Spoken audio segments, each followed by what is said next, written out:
Yes, people, what's everyone saying, man? Welcome to another stream. I hope you're all doing well. Big up to Darren, big up to the comment section, big up to the people as well that are going to be watching this on the replay. I just had food in it, so yeah, man's just finished work. Look like a mess, but I'm absolutely knackered. But yeah, man, hopefully we can, give you a good stream. I'm joined here by Darren once again. How you been, Darren, bro? Hope everything's going well. What are you saying? Oh, thanks for having me back, Ahmed. Yeah, I've been good, bro. Obviously, it's a Friday night. All busy, man, but we've been fasting the whole day. But Ramadan's almost over, bro. So hopefully, I can't believe it. I actually can't believe there's only a few days left. What is it? A week or something? A week? Yeah, I think he's like either Thursday or Friday next week, man. Where are you feeling about it, bro? Because I was talking to my friend about this. Yeah, I just want it to end now, bro. That's just how I'm feeling now, bro. You know what it is with me, yeah? I wouldn't mind it lasting for like another month if I wasn't working. If I was staying at home and not doing anything and just streaming, I would actually be able to do it. But because you're doing other things, yeah, and you need so much energy, it's so difficult. People don't realize. I mean, yeah, it's very difficult, isn't it? But it's been, yeah, man. I mean, I can't lie to you. I can't wait to just start having lunch again, innit? That's all. I'm gonna lie to you about that. I've got a game tomorrow in it, so it's my last game of fasting, bro. So yeah. Oh, is it? Yeah. Yeah, man. Well, I think we're playing. We playing this team. We slapped them before, but I think if we win, we'll be in a good chance for promotion places. So yeah, inshallah. Semi-pro you playing or just like for local team?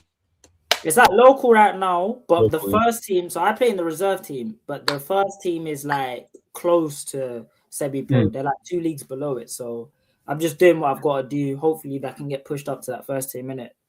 Sweet. What position? Winger, bro. What, you lefty?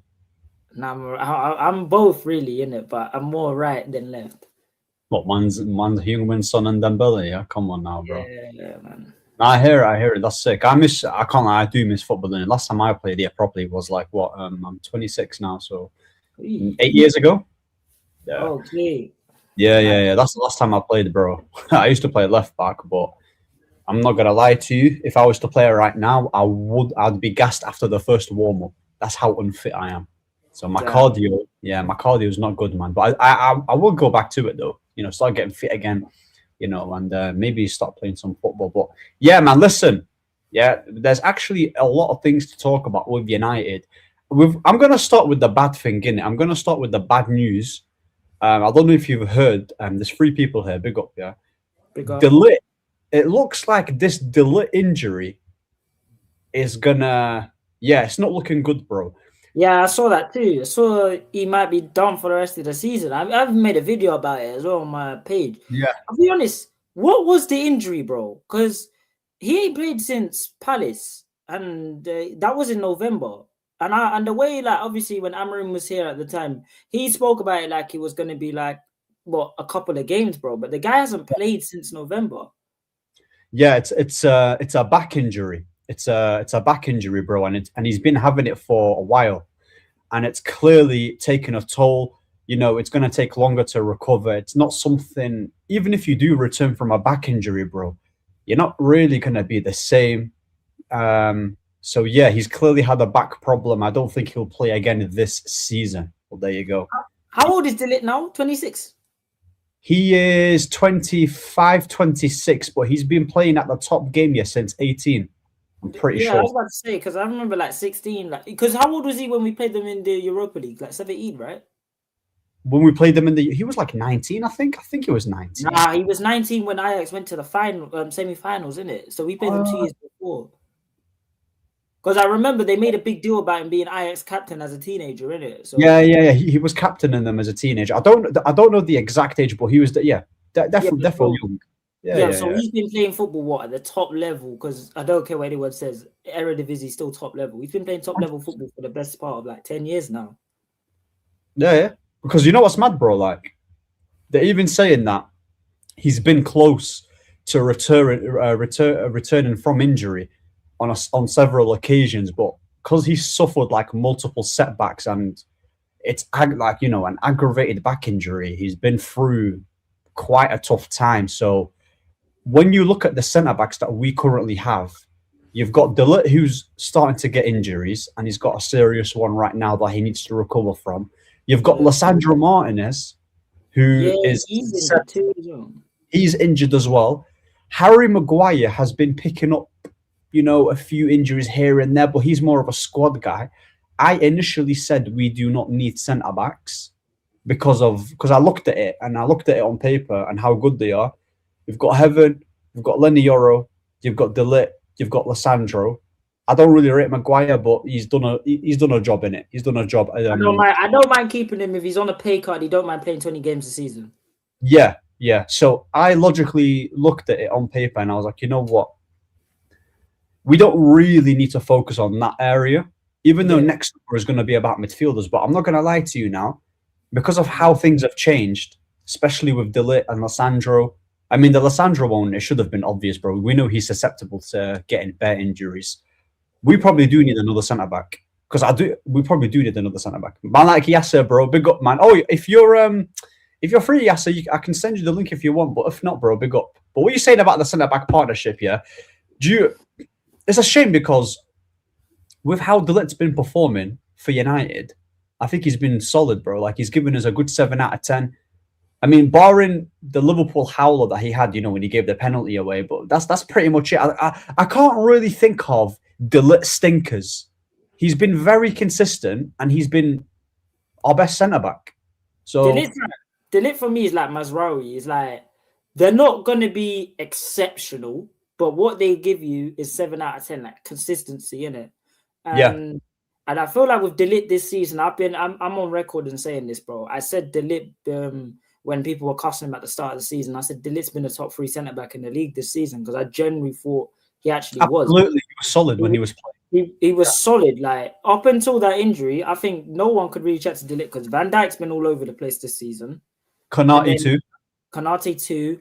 Then you had, apart from the main two, Saliba and Gabriel, you could argue Delit's been top 3. Guys are telling me about Murillo and all of these guys, man. Oh, the Forest centre back. He's decent, to be fair, but the reason why people are going to discount Delit, for being in that list is because it's United. Simple as that. I think it's United and his reputation in it, because some people want to say Delit hasn't evolved since he was 19. Like, because let's be honest, are you happy with Delit's career, the way it's turned out from what we saw? And to what it is now. From what we saw and how high his potential was, has he achieved that talent? No, he hasn't. However, he was Bayern Munich's best centre back, and Bayern did not want to sell him. So for as much as he was a quality centre back from 18 years of age as a teenager, he has stagnated. I'm not going to lie to you. Yeah. His potential was like 8, 9 out of 10. It could have been super high. But right now, yeah, he's at an age and he's at a time, like when you look at his career, I don't think it's panned out with the way how he wanted it in terms of performances.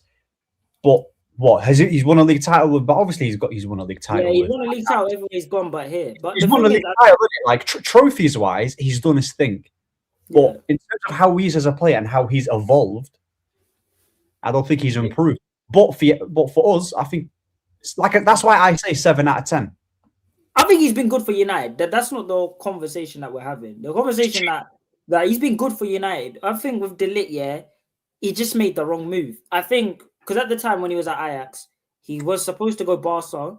Barcelona, Then we got involved, offered him 350k a week, and then Mino Raiola was like, okay, let's. Rio was like in the Insta posts about the De Ligt thing. Yeah. Yeah. I remember. If you remember, like from time and then De Ligt didn't end up coming, and he ended up going Juve because Ronaldo told him to go. I don't think he was bad at Juve, but it wasn't what we expected him to be, like because of the expectation that we had. Bayern Munich, I think he done okay, and people are forgetting Bayern Munich did not want to sell De Ligt.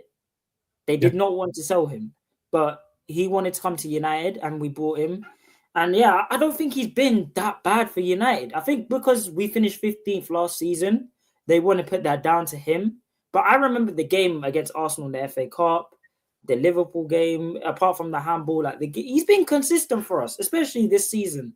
But this back injury, I just want to know, like, I don't know what's happened to him, but I think because he's played football for, like we said, for a decade now, the injuries have just seemed to catch up with him now. And it is looking like now we probably do need to buy a centre back, because I was like you. I didn't think we needed one because I thought the cover was there. But now, because our main 2 centre backs are susceptible to injuries, it's probably right that we need one. But if we buy one, Ahmed, this is the question I want for you. Are you buying a starter or are you just buying a body? Starter. So I'm buying a starter, bro. Like I would want. The thing is with me, the reason why I would buy a starter is because you've got Lenny Yoro, who's a young centre back. We know with centre backs, they don't. When it comes to, they've still got loads to learn. By the way, when it comes to defenders, defenders can turn good. 26, 27, 28. Look at Gabriel for 30. Yeah, bro. Look at bro. I'm not saying he's as good as these guys yet, but Thiago Silva, bro, a guy who wasn't really known about having incredible pace, but his IQ, his positioning is top. His anticipation, just pure defending. Yeah, he's absolutely solid, bro. So with Lenny Yoro, we need to develop him. We need to obviously play games. Same with Aiden Heaven. I think those 2 centre backs here are top. Yeah, top talents. Top. Yeah. Maguire is a squad guy. He's got the experience. De Ligt and Lissandro are kind of in a similar age, mid-20s. I don't know. I think Lissandro he might be a bit older. Lisandro's 28 now. Oh, okay. It's fair. He's 28. Lissandro's 28. Yeah, I think he's 28, bro. Like, he's born in 98, isn't it? Like, to me, to me, 98 is young, isn't it? But when I'm seeing that, like, you know, it's mad. Yeah. But so go on, sorry, bro. Now go on. I was gonna say, because my thinking of was, you've got Maguire, like what you said, the experienced head. Then you got the 2 young G's coming up in Lenny Yoro and Aiden Heaven. They're young. I think they're close in age as well. I think there's only a year between them. And then you've got the 2 experienced guys, like in the prime of their career, Lissandro and De Ligt. So I thought centre backs on paper were good for centre backs. Same. But now, because like what we said, Maguire's susceptible to injury and he's getting older. Lissandro, that ACL, the Achilles have killed him. De Ligt got a mysterious back injury. We cannot play Heaven and Yoro. They're not ready yet. So the next guy we're going to have to bring in is going to be a starter. But I'll throw this question back at you again. Who would you want as the starting centre-back? Who is out there? When it comes to the starting centre-back here, I'm not going to lie to you. The market, I haven't got a clue in terms of the criteria that I would personally want. Oh, look at this. But first of all, this guy, I know what that word means, you know. He says, "Wa alaikum assalam wa rahmatullahi wa barakatuh." Bench up, bro. Listen, bro. Man knows my posh too, mate. Yeah, I know that. I know all the swear words in it. So, man, Oh, cheeky guy, you know. Do you know? Do you know a player called? wait, don't read that out loud. Oh, okay. Yeah. So yeah, bro, I could get beaten, bro. I'm Ahmed's face when he read that last word. You know what it is with me, yeah, with centre backs. I would genuinely want, yeah, a guy who it's not even forget about age. I know we mentioned mid-20s. I want a guy who's a good ball playing centre back, firstly, right? Because I believe if you told me who's really good, who's our best ball player, it's Lissandro. Then I would say it's Heaven. Then I would say it's Lenny Yoro. Then I would say it's Maguire in it. Yeah. So Lissandro and Heaven are our two top centre backs, yeah, in terms of ball playing. I would ideally want a guy like I would ideally want a profile that's who excels in obviously ball playing ability that can get us up the pitch a little bit. Obviously, we're going to get a DM, so hopefully that helps us out. But I would still want someone who's comfortable on the ball. I want someone who's defensively sound. You know, Yeah. It's difficult to say who's out there in it. Like I have no idea who can actually fill that void in it. So at the end of the day, I don't think it's going to be a position that people. I don't think it's going to be a position that our owners are going to look at. But it definitely is something to watch out for in the future. It definitely is. I think because the way the United board is set up, they won't go for. They're not trying to buy players over the age of 25. Really, is it? I mean, they bought Delip, to be fair, and he's 20. Isn't Delip like 26 or something? Or yeah, but I don't think he was 25 when we bought him. I think he was like. Oh, okay. I think the way the board is set up, they don't want to buy, like they want to buy younger players. But I think in this one, in this position, because centre back is so crucial, I wouldn't mind getting an experienced centre back, like a 28-year-old centre back, if there was one out there. I wouldn't mind it, because like what you said, we've got two kids that basically in 3 years' time we need them to be ready. Do you know what I mean? They're going to be our centre back duo for the next 10 years if we do it properly. So I wouldn't mind getting an older head, like not Benjamin Pavard, but like someone of that like, experience and that type of quality. You know what I'm trying to say? But I don't know who is out there, because I'm trying to think. Atletico Madrid, have they got any good centre backs? Probably not. Real Madrid, Ruger's done. Alaba, no. Alaba is finished in terms of his injuries has finished him, so he's done out there. Hoysson's a young centre back who just joined. You look at Barcelona, who have all young centre backs in Kabasi. You've got, if you go in the Premier League, you've got that Murillo guy who's left-footed Brazilian, plays for Forest. I think he's like 22 years of age. You've got Van Hickel from Brighton, who's a ball player as well. I think he's right. I don't know if his name is Van Hickel, right? His name is. Look at this guy, bro. Yeah. I'm a big fan of Ahmed. Fraud, bro. Get out, man. Look at this. I can smell the sarcasm. Wait, bro. Tell Don Hussam I'm from I can't see that. Mauritius. Mauritius, big Liverpool fans. Come on now.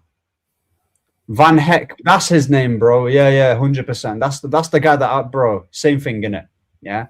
Same thing, bro.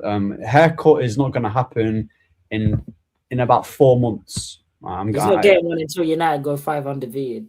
I'm joking. That's United Strands thing, bro. Yeah, but that's what I'm saying, though, innit?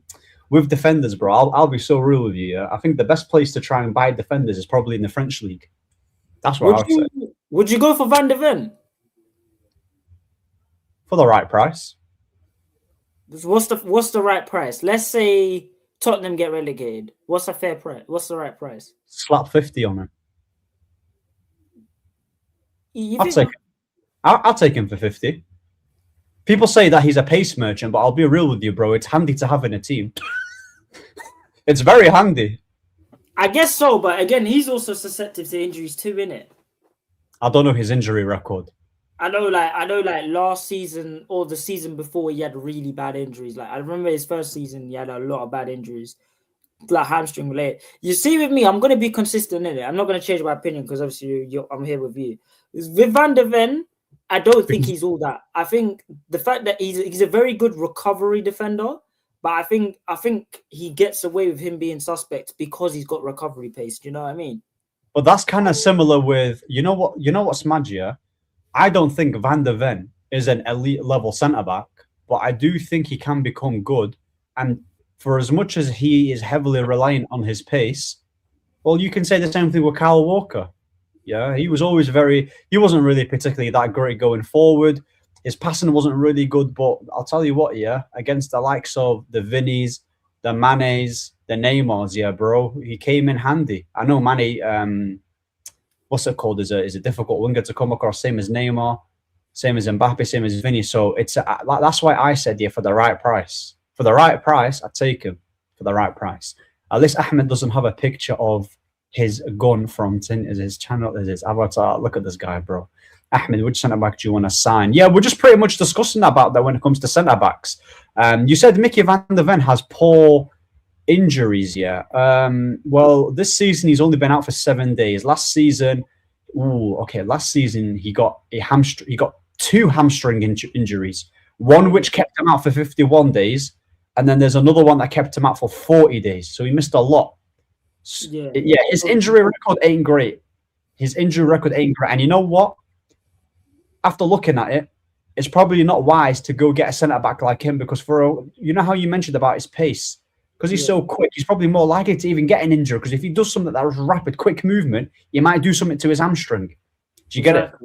So that's why like with Van der Ven, like I'm not opposed. Like if United get him, I'm not gonna be kicking and screaming.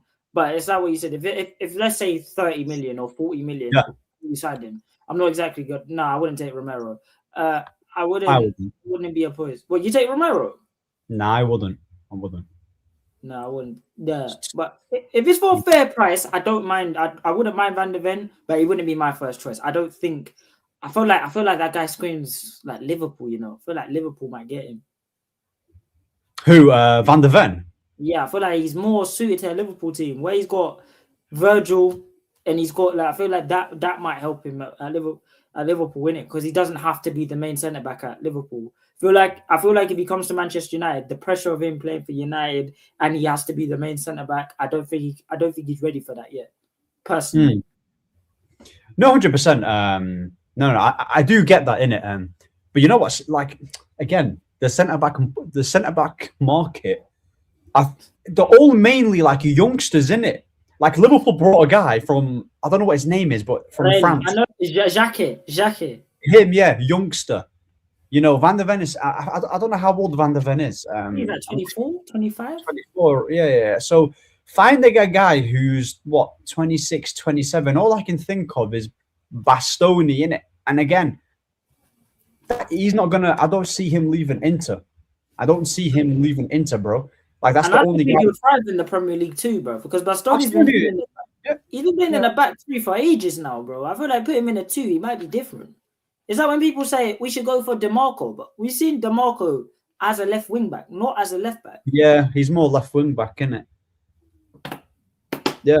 I've seen us linked with this Schlotterbecker guy.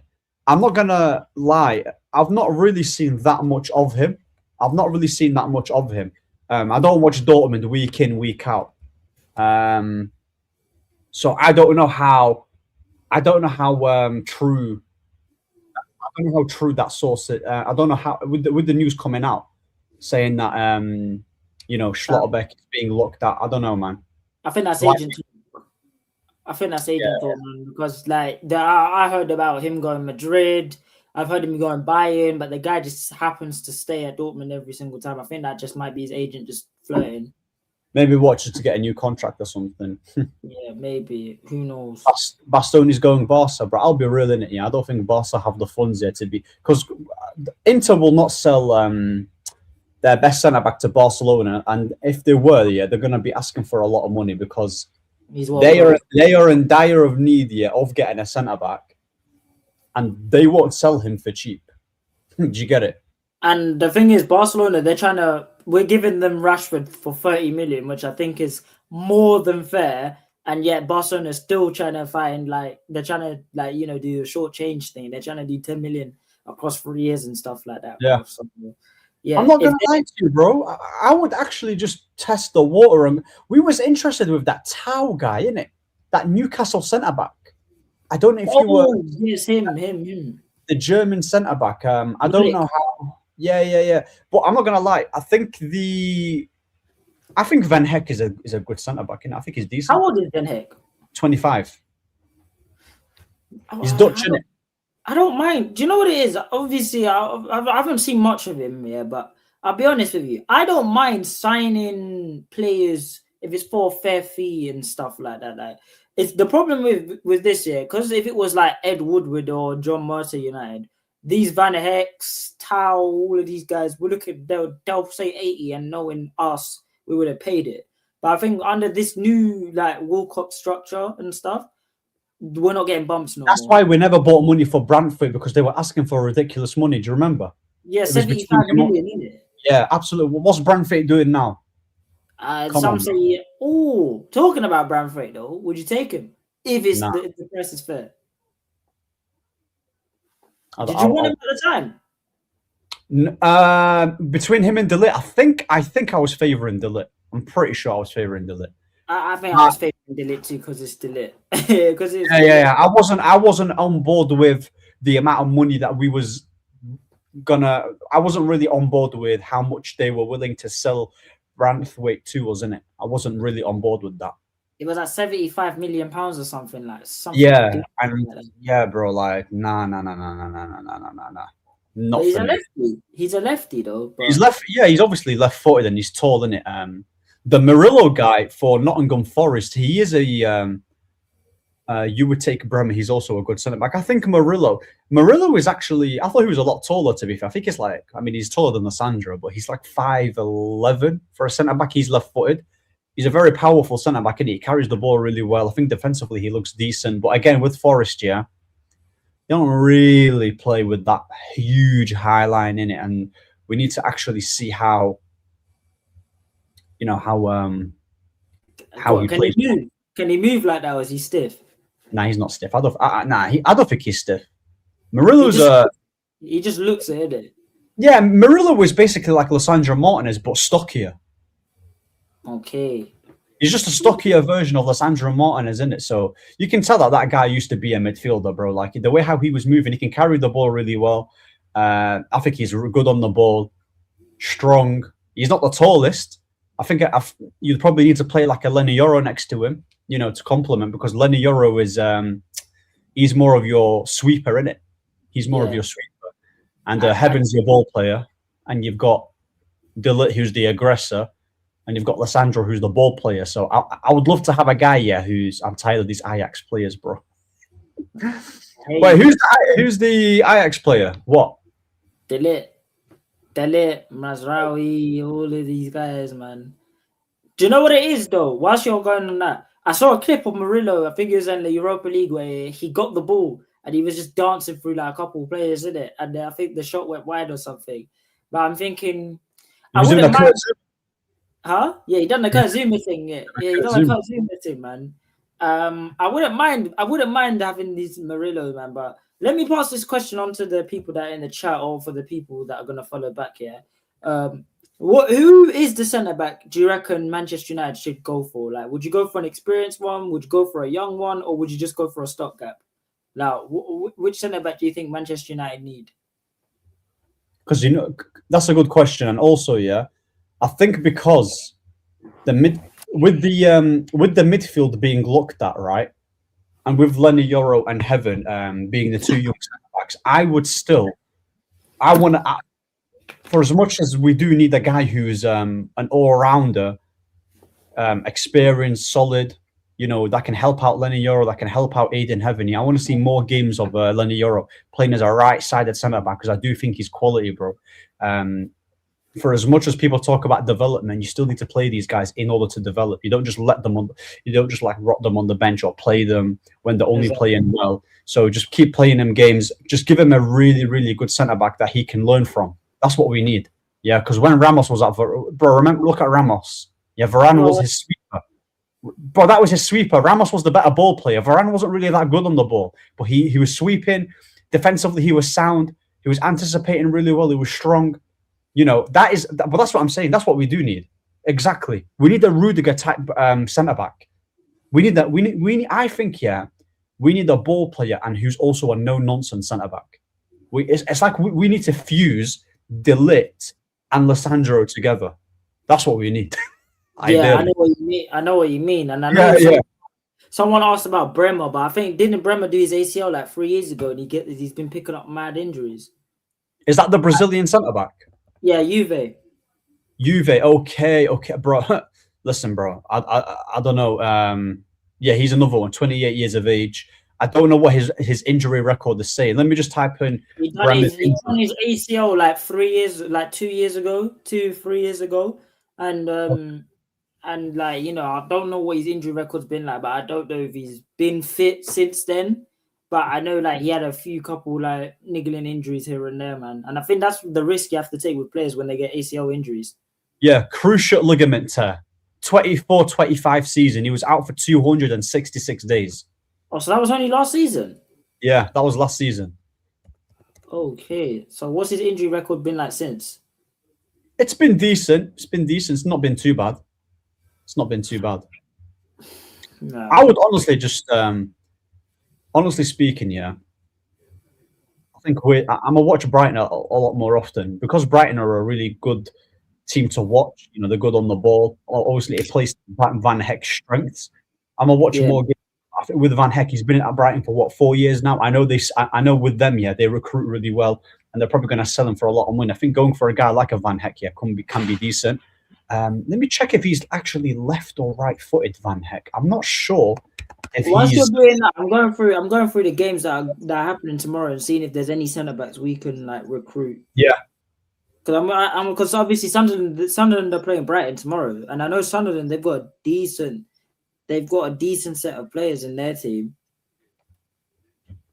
But that's what I'm saying though with Van Heck for Brighton. Oh, he's right-footed. Yeah, he's right-footed. Okay. Yeah. I don't know about right-footed, bro. Honestly, Remco, yeah, I'm not really sold on that, bro. Look how much they tried to sell Branthwaite for. And I've watched him like a few times for Everton, yeah. And honestly speaking, I'd rather us play Heaven. He's way better than him. I want someone, yeah, who is a high-quality centre-back that Lenny Yoro can learn from, that Aiden Heaven can learn from, and that can form a good partnership. Do you understand? So that's me in it. But moving away from the centre backs, moving away from the centre backs here. I wanted to mention the managerial options now. Yeah, and then you guys can get involved in it. There's 8 people here. I'm going to show you the options that were being displayed. Just give me a second. Here's the managers, right? Here it is. So here's Man United's list of managers that they're probably going to be looking at. Now, I want you, Darren, out of the list here, and I'm going to also throw Carrick in there.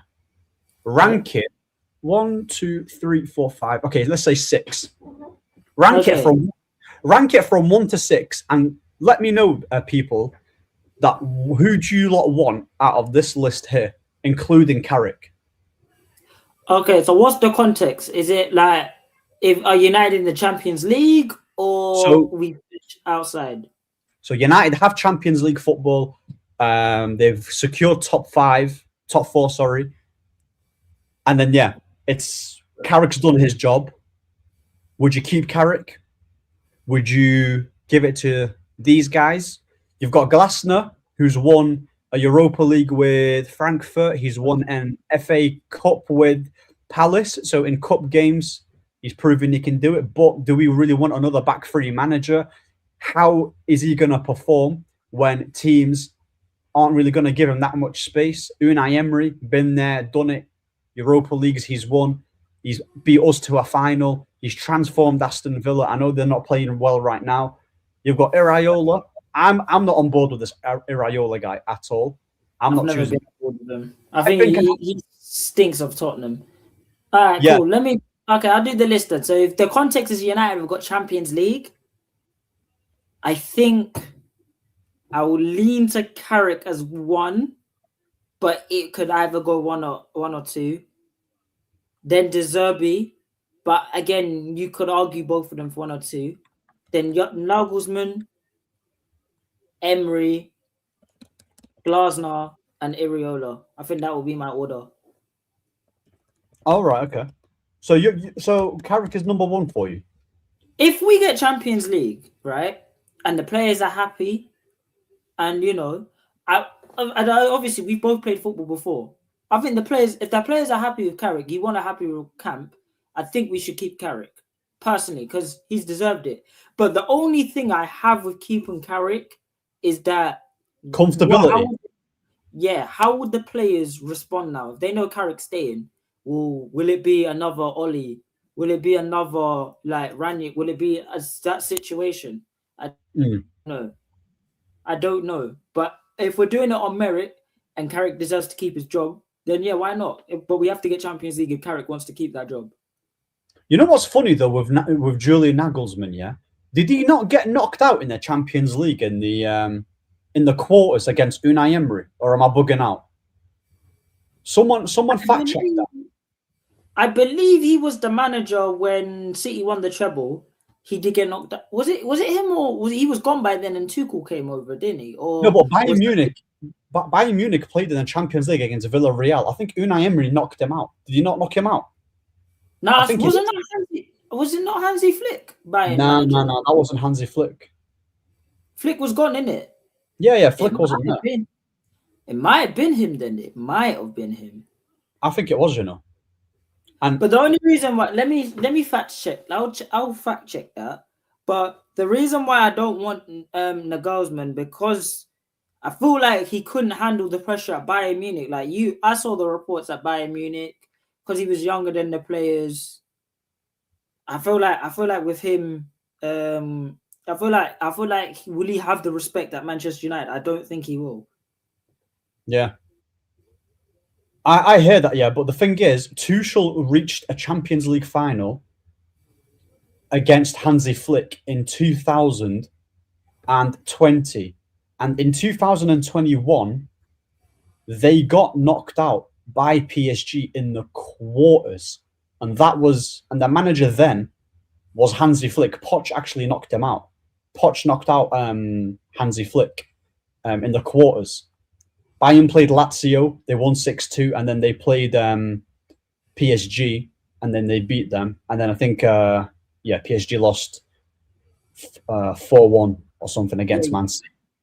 You was right, by the way. Nagelsmann was the manager when Villarreal knocked them out. Oh, was I? Okay, yeah, first. Yeah, he was right. Yeah. They got knocked down in the quarterfinals. But it's saying here that when he got sacked by Bayern Munich, he ended his tenure with a 71.4 win rate, with Pep, Ancelotti, and Hansi Flick getting more points than him in the Bundesliga. And did he join Bayern Munich in 2022? He joined him in that season, 21-22 season. And then he stayed there for 1 year? A year and he did 18 months, a season and a half, because he got sacked mid-season. And who took over? Tuchel? Yeah, Tuchel took over. Well, he just about won the league, innit? Because they tied with Dortmund. Right, okay. Yeah. So who was the manager when Bayern finished third and Leverkusen won? And Leverkusen won. Oh, Tuchel. Raw, okay. Because Tuchel did 18 months too. Because if you remember, it was 24-25 Bayern man. Wait, when did Dortmund win the league? No, they won the league. Leverkusen won the league in 23-24, right? Let me take a look. Actually, Ahmed, check Fabrizio. Hold on a sec. I think I saw some news. Yeah, Højlund's gone. No way. Højlund's gone. We take I made a video about it. If that's the news, Højlund's gone. Bro, he's the worst striker Man United have ever got post Fergie. And we've had Wout Weghorst in that time, by the way. Damn straight, bro. That guy, was absolutely pants. Højlund. He was absolutely horrible, bro. Absolutely horrible. Never forget when Sky Sports did the propaganda saying he's a purple patch Højlund as good as Rasmus Højlund and as good as Erling Haaland. Never forget that, by the way, people. Oh yeah, Nagelsmann was sacked before the City game. Okay, no, it was Tuchel. Now we just fact checked it. It was actually Julian Nagelsmann.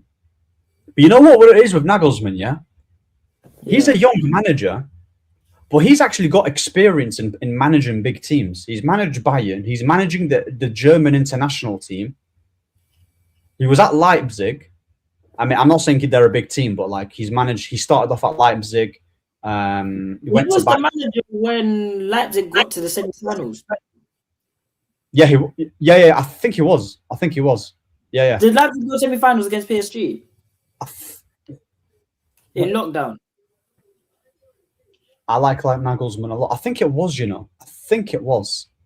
With, in Champions League, yeah? Yeah. The year PSG went to their first Champions League final. He was Gaffer. Yeah, he was Gaffer. He was the Gaffer. Yeah, he is proven. He is proven, but I feel he got knocked out by Klopp. Yeah. He's proven, but I think the pressure cooker of Manchester United is bigger than, like, it's so massive. And I feel like we need to get, but maybe because upstairs is good, maybe it doesn't matter who the manager is. As long as the manager has the same ethos as the people upstairs, I think it could work. I think you can bring in anyone. The reason why Emery didn't seem to work is because his vision didn't align with the vision upstairs. No, 100%. No, I definitely heard that. Well, you said Carrick in number one. Number two, you said Zirkzee, then Julian. Yeah, then Nagelsmann, yeah. Okay, you know what? I'm going to give you different. I'm going to say my one, yeah? But I'm going to say my one, innit? So I'm not going to give it to Carrick. I would say Zirkzee is my number one. Then it's Nagelsmann. Then it's Unai. Yep. Then it's Carrick. Then it's Glasner. Then it's Iraola. May I ask, let's say in that context, if Carrick was to get Champions League, why wouldn't you give him the job? What's something of Carrick that you wouldn't give it to him? Because I think with Carrick, yeah, because he's only got one game a week, I haven't seen him in situations where he has to adapt and he has to utilize his squad depth.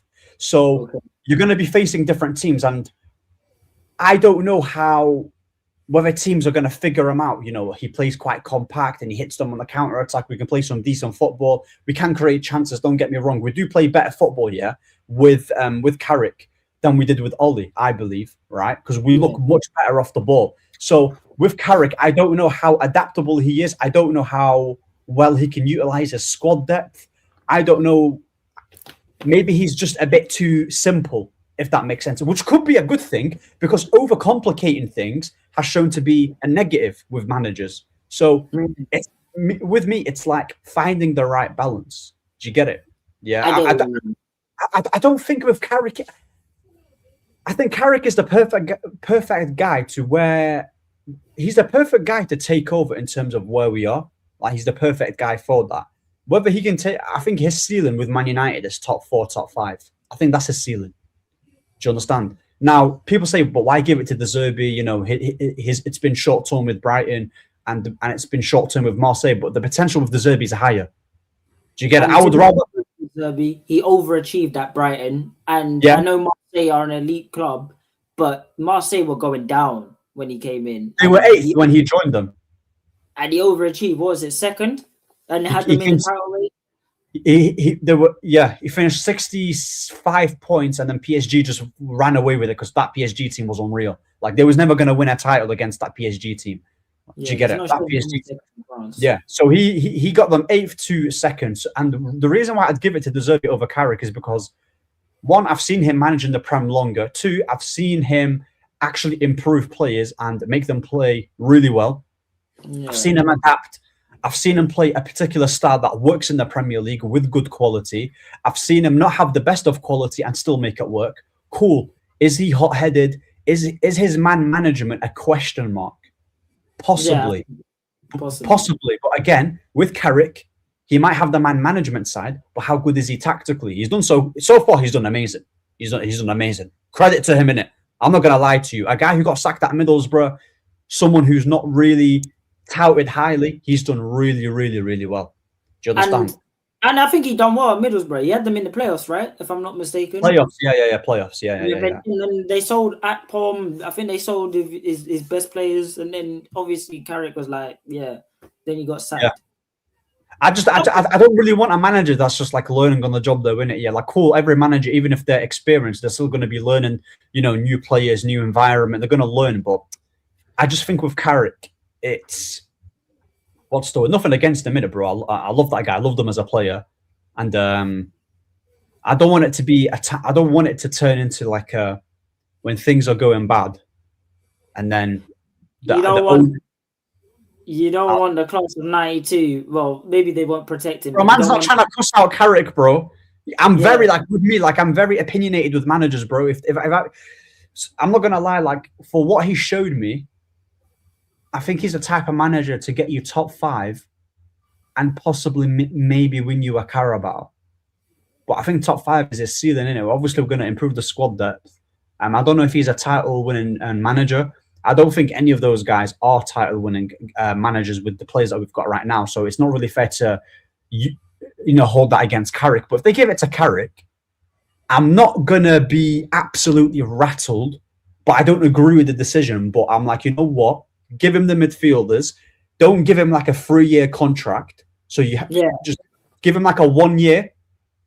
See how it goes. 1 to 2 years. See how it goes. And then we'll go from there. And if it don't work out, respectfully, you've done your thing. Big up. It's time to get someone else. But I just don't want us missing out on... Because Pep might be... There's going to be other teams that are looking for managers potentially, though, innit? Like, Madrid... Barca are pretty much patterned. They're not going to sell Hansi. They're not going to get rid of Hansi Flick. I think it'll be more of a thing that Flick walks before Barca get rid of him. Yeah, facts. Yeah. I think Pep. No one knows what Pep's doing, but it's looking likely that if he doesn't go this season, he will definitely go next season. Do you know who I think? Do you know who I think though stylistically will suit us the most? Ooh, go chat to me. I think Unai. The problem with Unai, right? You're talking about Carrick having a ceiling and all of these guys. I think Unai has a level, Yeah, because I agree. We've seen Unai when he's at Sevilla, Villarreal, even Villa. He walked into these clubs where they were not sinking ships, but they weren't going anywhere, innit? They weren't going nowhere. Unai is the perfect manager to elevate clubs, but then we've seen Unai when he is now walking into clubs that have expectations like Arsenal and PSG. He doesn't really... I feel like his man management and his style does not complement a big club. And I think it's harsh to say he failed at Arsenal. I don't think he failed at Arsenal. It ended ugly, but I think he done okay with the squad that he had. And PSG... He's managed PSG though, isn't he won a league title, I think, did he not?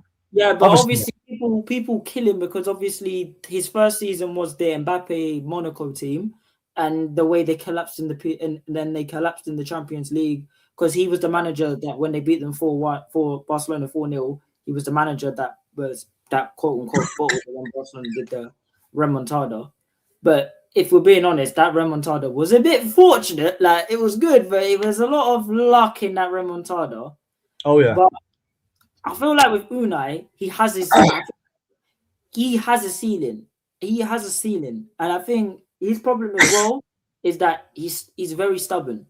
Ollie Watkins, I fair enough. He's loyal to Watkins. He elevated Watkins, but Watkins hasn't been doing well. He hasn't been doing well this season. There's a certain ceiling with Watkins. He's just an average player. Yeah, but Tammy Abraham is there. He bought Abraham. Just give Abraham a chance. He's not playing. His talent ID is Fugazi. I'm not gonna lie to you. I don't know about his talent. What I mean, Tammy Abraham. Come on now. You don't rate Abraham? Not really. When he was younger, yes, Abraham was the guy. Like I think in the youth days and stuff, like he was next up. But I think because now he's 28, he's not lived up to what I thought he would be. I thought he'd be better than what he is. But I think if you give Abraham the right amount, put him in the right place, I think he'll score you goals. I think I don't know. I just think with Tammy Abraham, he doesn't really offer you anything in it. Like he's tall, and that's it. Do you get me? Nah, fair enough. We might have to agree to disagree. I like Abraham because maybe it's because I used to watch his clips back in the day, innit? And he done well at Bristol. He done well at Bristol. He done well at Villa the first time he was there. I think he's decent. Yeah. No, I get that. I think this guy here is I think this guy here is overrated. Barcola. Yeah, I think he's a bit overrated. I watched that game. You know what? Yeah, I think Doué and Barcola are a little bit overrated. They're good. Doué's better than Barcola, yeah, but I don't know. With Barcola, he's got too many holes in his game. Too many holes. I see what you mean. I like Barcola, and I made a video about this the other day when I was talking about the PSG game, and I literally said Barcola's finishing sums up the type of player that he is. He's capable of scoring the magic goals, but he is so frustrating to watch. Even his decision making. Yeah, his decision making is so frustrating. Same with Doué as well. But Doué is a better finisher than Barcola, and he's a better player, but his decision making is just as questionable, if that makes sense. Yeah, like he's not like Doué's not the finished article. Like I watched him against Chelsea carefully, both their wingers. Doué got the assist for when Dembele ran in place, fair play, but he was also at fault for when Neto pressed him. I don't know if you remember that. He was also at fault for the goal that Neto got past Marquinhos, and I think he just squared it. I looked at his overall game, Doué, I wasn't impressed. Barcola scored a wonder goal with his left foot, amazing finish, and I was like, you know what? He didn't really do anything else. Kvaratskhelia comes on, and even if you eliminate the goals that he scored and the assist, it's just everything is just clean. I'm obviously we're comparing a high level player in Kvaratskhelia. I think that's the type of player that we should be getting. Obviously, we're not going to get Kava, but this is where I go towards the Iliman Ndiaye. Because why? I know what I'm going to get with him. I'm going to get someone who can carry the ball really well. His dribbling's outstanding. His decision-making is solid. He can cross with either foot. Doué can get past your player, but he's going to have a Fugazi moment in the final third. Do you get it? The thing is with Doué as well, I don't know what play he is. I don't know if he's a 10. Don't know if he's an 8. Don't know if he's a winger. Don't know if he's right, left, striker. Yeah. Don't know. I don't know. When he was at Rennes, I thought he was a 10. Then he goes to PSG, right wing, left wing. He's not a 10. I don't think he's a 10. I think he's a winger. He's a winger. He's not got the capabilities yet to be playing as a 10. Iliman Ndiaye does because he's super technical and he can receive the ball back to goal, innit? Doué don't have that. But he can become... The one thing that Doué has, he's got time. He's only 20 years old. Yeah, of course. I'm not saying that they're not going to become good players, but for where we are right now, we're not a club that's known for developing players. Do you understand? Exactly. We need players that we know what we're going to get out of. So Iliman Ndiaye, he's 25. I know what I'm going to get out of him. Simple. I think if our team was much more established, I wouldn't mind the Barcolas, like the Fugazi players. Of course. We're an established team. But for right now, we need, like what you said, I know what I'm getting. Barcola, I like Barcola a lot, and I think he's capable of being a top 5 winger in the world. But right now, is he what Manchester United need? That 90 million that we could spend on him, we can use it in other places. You can get Iliman Ndiaye and maybe another player. He's 23, mad. Yeah. Surely we've got a Barcola in the academy, right? Bro, come on now, bro. But bro, we literally...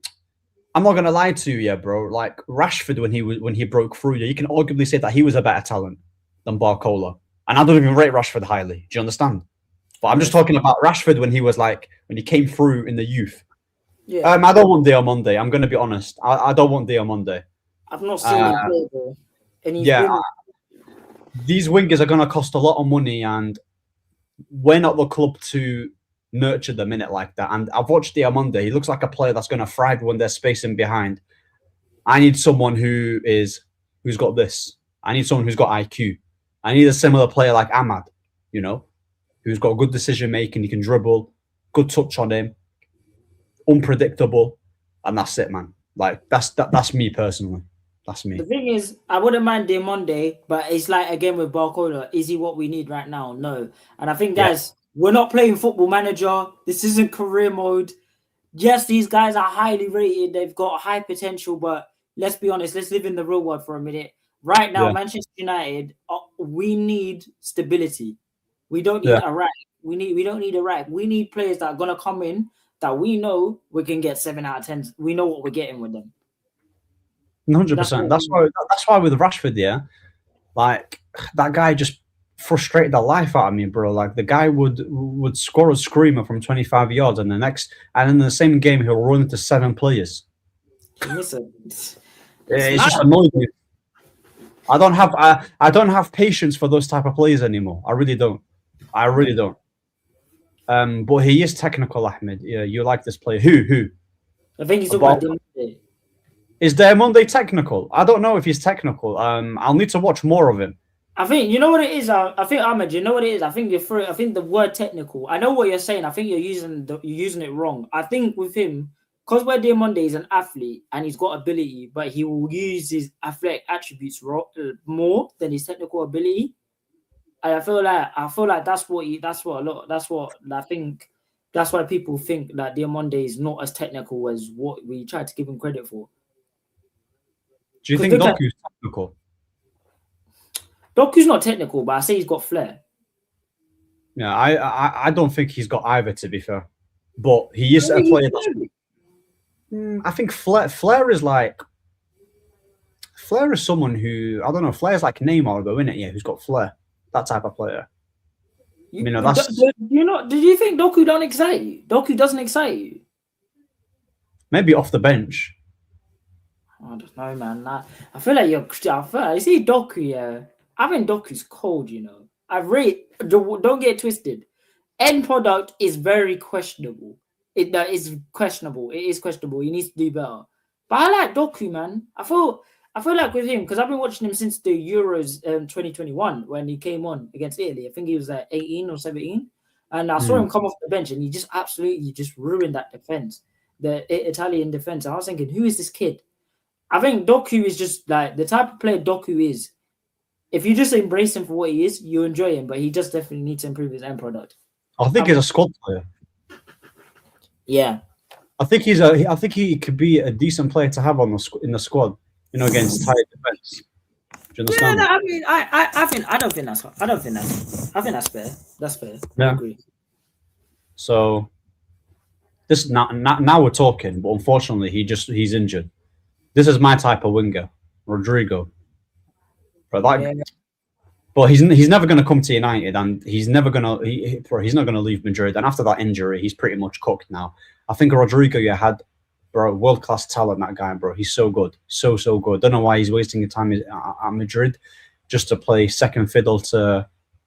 I mean, not even second fiddle anymore, bro. Like this guy is literally on the bench. Sometimes he plays well on the right, and when he does have games on the left, he plays really well. But then just gets benched. I mean, Vinny's a good player. Don't get me wrong, but I don't know, man. I don't think Rodrigo's in the club yet where that they can platform him on a consistent basis and actually let his talent do all the magic. So with him, it's unfortunate. I think Iliman Ndiaye is the perfect guy. 50, 60 mil, played in the Prem. Yeah, bro. Iliman Ndiaye is the type of player that excites me, bro. He excites me. He's exciting to watch. I'm not gonna lie, man. Like the way. That's a tech, man, bro. We've not had it. When was the last time we had a technical winger like that? What, Lewis Nani, maybe? Di Maria? Yeah, Martial. Yeah. Martial. So, yeah, man. What are you saying about this Villa game, though, innit? Are you confident? We're at home. Speaking of Unai. Bro, yeah. they beat it. Bro. The Villa and Harry can manage Morgan Rogers, no? Yeah, he did at Middlesbrough. Do you rate that guy? I think he's overrated, you know.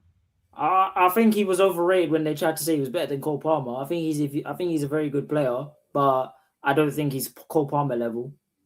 I don't think he's even Cunha level. Nah, I don't think he's that, to be honest. I heard. But are you worried about this game because we're at home, innit? And our record against them is I know they beat us 2-1 at their ground. And I mean, we have a very good home record against them. Like last season, we beat them at home. I know it was a Fugazi game. And Villa did get robbed on. If you remember. Is that when Ahmad scored? Yeah, had the last game of the season when Villa got robbed. And then I think the year before that, we also beat them at home. Yeah, we beat them 2-1 at their ground. I think that was under. Ten Hag. It was Hoyland and McTominay. Do you remember when Luis scored and he was doing that? Yes. Yeah. Boxing Day in the same season, we beat them. Remember, Garnacho got 2 and Hoyland scored his first goal. Yeah. Season before that, we beat them 1-0. I think the last time we lost to Aston Villa in the Premier League at home was literally when Bruno skied that penalty, and I think it ended up in your garden or something like that, because you live close to Manchester. You're in Manchester, innit? Bro, I live in Manchester. Bro, listen, I live in Manchester. Just to answer this comment, yeah, bro, I would rather, chop both my legs off than watch Neto play at my club. Are you joking me, bro? That guy has always been a crap player. And someone said, do you like Rodgers? I think he's overrated. I think he's mad overrated. But he's got some qualities in it. So yeah, but like you said, bro, in it. But when it's when they go too far in it. Oh, he's better than. I know Palmer's out of form in it, but he's better than Palmer. He's better than Cunha. He's better, bro. This Rodgers guy, like, he's just. Don't get it twisted. When he was on this purple patch, he was moving mad. He was crazy. But since Ryan Fraser for Bournemouth had the purple patch. Do you get me? Like, bare players, bro. Flipping, like, bare guys have.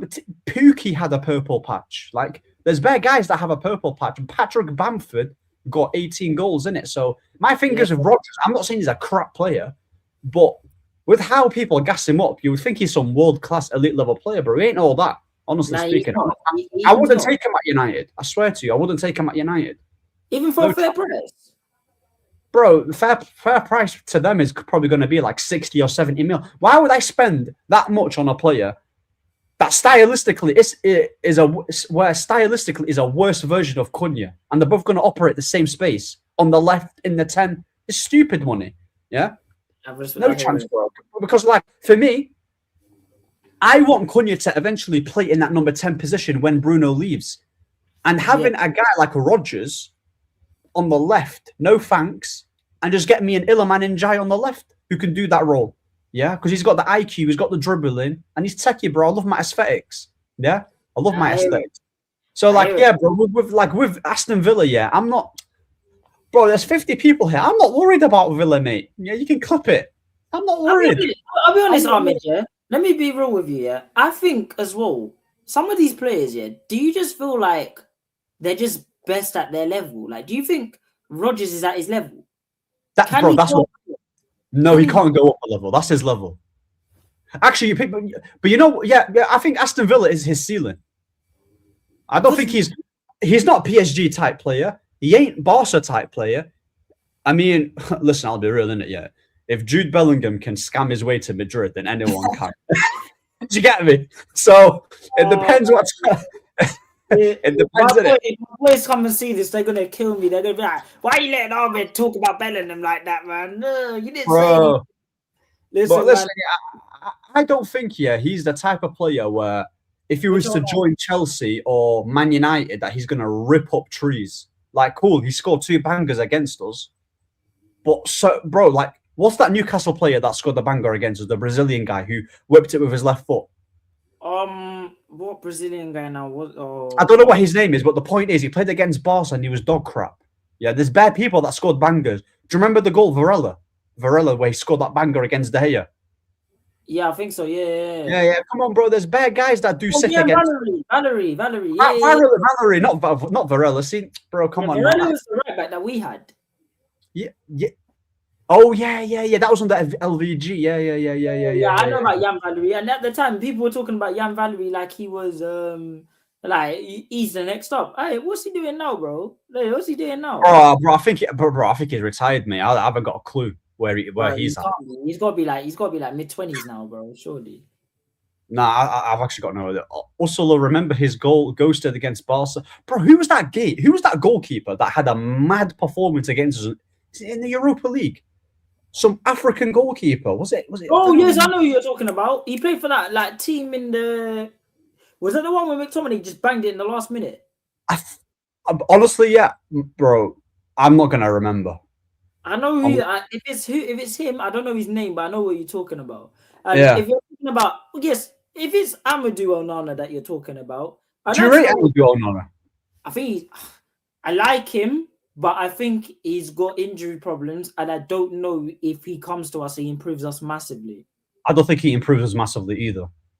I think again, he's one of those players that he's at his ceiling. Like, yeah, you look at these players. This is why I wanted to speak about Morgan Rogers, because we are talking about Aston Villa. I feel like with Rogers, he's the type of player. Everything at Villa is built for him. They play for him. He plays week in, week out. He's the man over there. I feel like if he comes to a Manchester United, a Chelsea, a Arsenal, he won't be that guy for them. He won't. He just won't be that guy, bro. What, like Eze?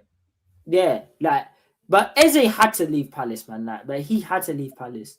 But it's like that. He's gonna be another cog in the system instead of. I'm not gonna lie to you. Like, obviously, Eze, I called it with Eze that stylistically he wasn't a good fit yet. But even Eze, bro, I still think he's a better player than Rodgers. Honestly speaking, you take Eze in the World Cup? Would I take Eze in the World Cup? I mean, what are we basing this on? If we're basing it on form, yeah, then Palmer's not going to go. But I would take Eze in the World Cup. Why not? I take Palmer. We take Rodgers to the World Cup. Squad, innit? Squad, man. Bench. I'm starting Palmer in the World Cup. On the right.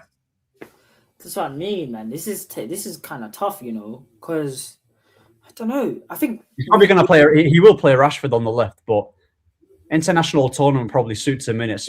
Rashford, like, you'll probably play Rashford on the left. Harry Kane's going to play, so Rashford's probably going to play on the left. Gordon's useless. We don't want to watch Gordon. Let's be real. Yeah, we don't want to be watching, 100-meter sprinter Merchant. Let's not lie. And on the right, I mean, we're going to have to. It's going to be Palmer in it.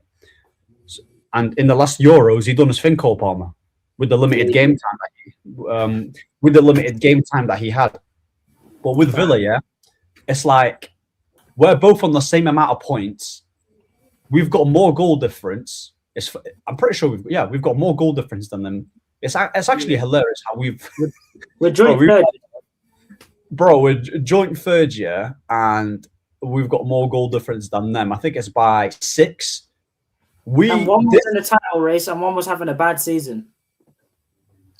Bro. Fellaini. Did you just make that up on the? That's crazy. Fellaini and someone else. No. I think he's referring to Bellingham. Rodgers' disrespect is too much for me, bro. It's not disrespect. He's a good player, but he's not like he's level. That's all it is. He's not levels like that, innit? Yeah, he's not levels like that. I'm not gonna lie to you, bro. I think Jesse Lingard was a better player than him. No word of a lie. Okay. Maybe you might be a bit disingenuous there. Maybe. Bro, Jesse Lingard, bro, like Jesse Lingard, like I think he was actually a better player than him, bro. I'll be real. You know what? Maybe, but I think you're being disingenuous. But again, this is when people can be like, yo, why are you talking about Morgan Rogers like that? I like Rogers. I'm not saying he's a bro. Morgan Rogers, yeah, is not a crap player. He's good. I'm going to repeat it again. He's good, but the way how people are talking about him, they weren't talking about him in the first start of the season. They weren't. Like you said, purple patch. Bro, come on now. That's a disrespect to Dele. Bro, Dele Alli was quality. Yeah. He just had like issues in it off the pitch, but Dele Alli was amazing. Yeah. But the type of let's say there's 3 tiers, right? And Cherki is in that top tier as 10s, yeah? And you've got Musiala. Bro, Rodgers is like tier C. That's how I would rank it. So if there's 3 tiers, he's like, no, if there's 4 tiers, yeah, and you've got tier A, B, and C, I'm putting Rodgers in C. I think that's fair. I think that might be fair. It depends who you're putting in that conversation, but that does sound a bit right. Because I feel like number 2 is too high for him. Number 1's definitely high. Probably the third C is probably yeah. It's probably right. You're probably right. And I don't think it's a bad thing. What people need to understand is not a diss. It's not a diss to say Morgan Rogers is overrated, because they were asking Maresca in press conferences that does a purple, is a purple patch Morgan Rogers better than a Cole Palmer? What, the same Cole Palmer bagged 20 league goals plus for Chelsea. Come on, guys. In his first professional season. Let's not do that, man. Let's not do that. I think Rodgers is going to be the danger man on Sunday, sorry. But Yeah. he hasn't. Yeah, it's been a while though. Maybe I should have bigged them up here because now there could be some dirty reverse side flipping, and then he might just absolutely cook me. Yeah, in that United game. But nah, bro. Like, I think Carrick will deal with him, man. Carrick should know how to deal with him. He's managed him before. He knows the player in and out. I think we'll be able to deal with him, man. I think whoever plays that day will be all right. I'm not gonna lie to you. Tonali is not worth. Forget 100 mil. He's not worth 80. Tonali's £60 million player, bro. He's a 50-60 million pound player, bro. Like 70 at a push. I'm not gonna lie to you. Like Tonali, he's another one who's just good. Who's just good. Like I don't watch Tonali and I'm like, raw. This guy is so sick. Like for example, Camavinga. Yeah. Camavinga. When I watch Camavinga, I'm like, yeah, this guy's proper. Yeah, he's really, really good. Tonali, I'm like, yeah. It's not something that I've not seen. Do you get it? Right? He's not special, but not everyone doesn't have to. But they don't need to be special. 100%, I agree. Yeah, but for the price, 100 mil for Tonali. No, you can't. 100 million is special, bro. I know value. I know value, and the transfer market is a bit broken right now. But I still think you need to. That's why I'll go with Camavinga. I know he's had his injuries, yeah, but for 50 mil, slap it. Yeah. Bruno G or Tonali, who would you go for? Bruno G. I think Bruno G is really, really, really. I think Camavinga is really, really good, and I think Bruno G is a good player. I rate Bruno G higher than Tonali. I think Bruno G is Newcastle's best midfielder.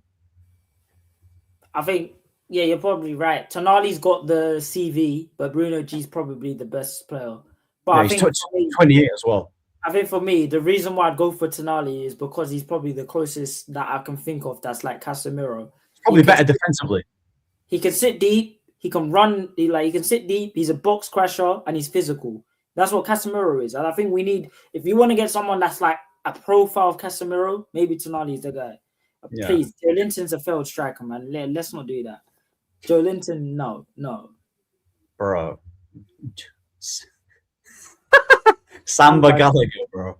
Bro, that is mad. But yeah, like, what's your score for tomorrow's? Wait, we play Sunday. What is your score? Oh, you know what? Yeah, in this, sorry to cut you off. In this game, I'm starting Zirkzee. I'm starting. Oh yeah, I forgot about Sesko. Off the bench. wait. Actually, let's do this. Come back. Let's do the 11. So Lemans is in goal. Lemans is in net. Is Mazraoui injured? I saw something that he trained with the group, but okay. I don't know. I think if he's fit, I'll start him personally. I'd play Delo right back. I'd play Mazraoui left back if he's fit. I'd play the two centre backs, Lenny Yoro. And is Maguire fit? Yeah, Maguire's fit. Yeah, so what? The same back four, basically. Same back two, anyways. Maguire. I kind of want to see Aiden Heaven. I'm not going to lie to you, bro. Oh, do you think it's too much of a risk though, playing two kids basically? Yeah, but they're not just ordinary kids though. They're good centre backs, man. Like yeah, but Heaven's not played for a while though. Okay, you know what? Okay, Lemons, Delo, Yoro, Maguire, Mazraoui, Kobe, Cass, Ahmad, Bruno, Cunha, Zirkzee. I'm not mad about it. And then off the bench, Mbeumo, Sesko. Use the pace. I'm not mad about it. I'm not mad about that. But if you want to start Sesko, I'm not mad at that. But I'm just saying that based on performances and how good his cameos have been, I think it warrants him a start at least.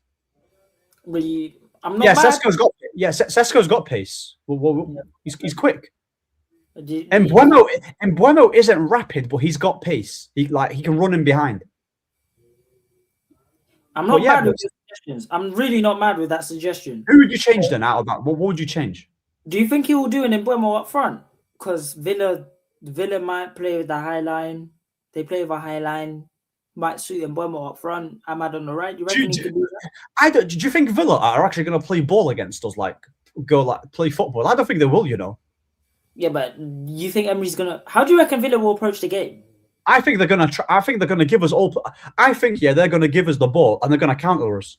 Honestly speaking, with Morgan Rogers, with Watkins making runs, I don't think that Aston Villa game. I don't think Emery's gonna go there and be like, okay, let's play some football. I don't think so. I think if this was at the start of the season or when they started kicking into form, maybe they would have played ball. But because they know how delicate they are now, they're not going to do that, bro, especially with their form. They're going to be very calculated, which is why I start Zirkzee. And if they are going to play that low block and hit us on the counter, we need to play Zirkzee, bro. And then when the game starts opening up, slap in a Sesko and slap in an Mbeumo. Because Cunha and Zirkzee can link up together, bro. Cunha can make the runs in behind. Even Bruno can make the runs in behind. Zirkzee can drop in the 10. Bruno might make a run. Ahmad can help retain possession, dribble past the fullback. Who's their left back? Is it Digne, bro? Come on now. Digne Matty Cash, fullback duo. Come on, bro. Yeah. Absolutely. I'm not mad with your 11. I'm really not mad with your 11. I'll be honest, the Zirkzee one's kind of thrown me off a little bit because obviously I've not... Man said Sesko's a tiny bit quicker. Bro, he's much quicker than Zirkzee. Bro, did you not see the sprint against Everton where he was on the edge of the box and the way he dashed to get his goal? Don't do that. Bro, like, respectfully, I like Zirkzee, but come on now. Zirkzee's not quick, and I will never forgive Zirkzee. Remember that Chelsea game when he came on and then he got outpaced by that centre-back and he posted on his story like he was quick? I'll never forget. I do remember that, actually. I do remember that. Yeah. If I'm being honest, I think you are right. Because for this game, it's like what you said. If you think about it, I know Sesko's been banging in goals.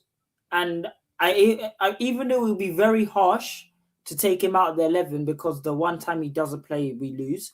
I think it'll be very harsh. But if you're saying that Villa, they're going to come back, they're going to sit deep, they're not going to play football. They're obviously going to have like moments in possession. Don't get me wrong, but I think for the majority, we're home. You got to understand that we're home. Yeah. We're playing at home, so I think we're the team. Yeah. I agree with you though. Mbeumo needs to come out. I think Mbeumo now needs to come out for Ahmad. Yeah. Yeah. Because Mbeumo's been bad, because he's getting GA, but football's more than GA. I think for Mbeumo's sake, Mbeumo needs to understand that you need to do more to play for Manchester United. You're not a Brentford no more. You play for Manchester United. You're our top goal scorer, but that's not enough here. Lukaku was our top goal scorer, and we still wanted more from him. Do you know what I mean? No, 100%. I do get that. Tottenham are actively working on candidates to replace Igor Tudor. That is crazy, Do you rate? Bro, I seen that guy, bro. I heard them Mbeumo talk about him. There's a lot of people talking. I think Barcelona wanted him, this JJ Gabriel. So clearly he's a sick player, isn't it? If Barca are trying to get him. Is he Brazilian or something? He's Brazilian, I think. Yeah, he's Brazilian. He's techy, bro. He looks sick on the ball, bro. He looks mad on the ball. Oh, there's 34 people here. Like and subscribe, innit? We're almost on 1,600. If you guys can just do me a favor, stop what you're doing, like, sub, make sure you subscribe, and yeah, man. But yeah, JJ Gabriel, Brazilian. He's Cypriot. Hmm? He's Cypriot. He's English. He's English? I thought he was Brazilian. Am I bugging it away? Isn't there a Brazilian at our club? Nah, basically, his dad used to be a professional footballer. He was a defender. And his dad is Irish. He's English? But he was... Bro, I saw Gabriel and I thought... Bro, there's so many Brazilians called Gabriel. I got confused then. I thought he was... Bro, that's mad. He's got Irish. He's Irish. Oh no, it says here. So JJ is eligible to play for England, Ireland, Cyprus, and Trinidad and Tobago. Oh, okay. So all right, he's mixed then. Okay. I still don't rate Sesko at all, even if he's scoring.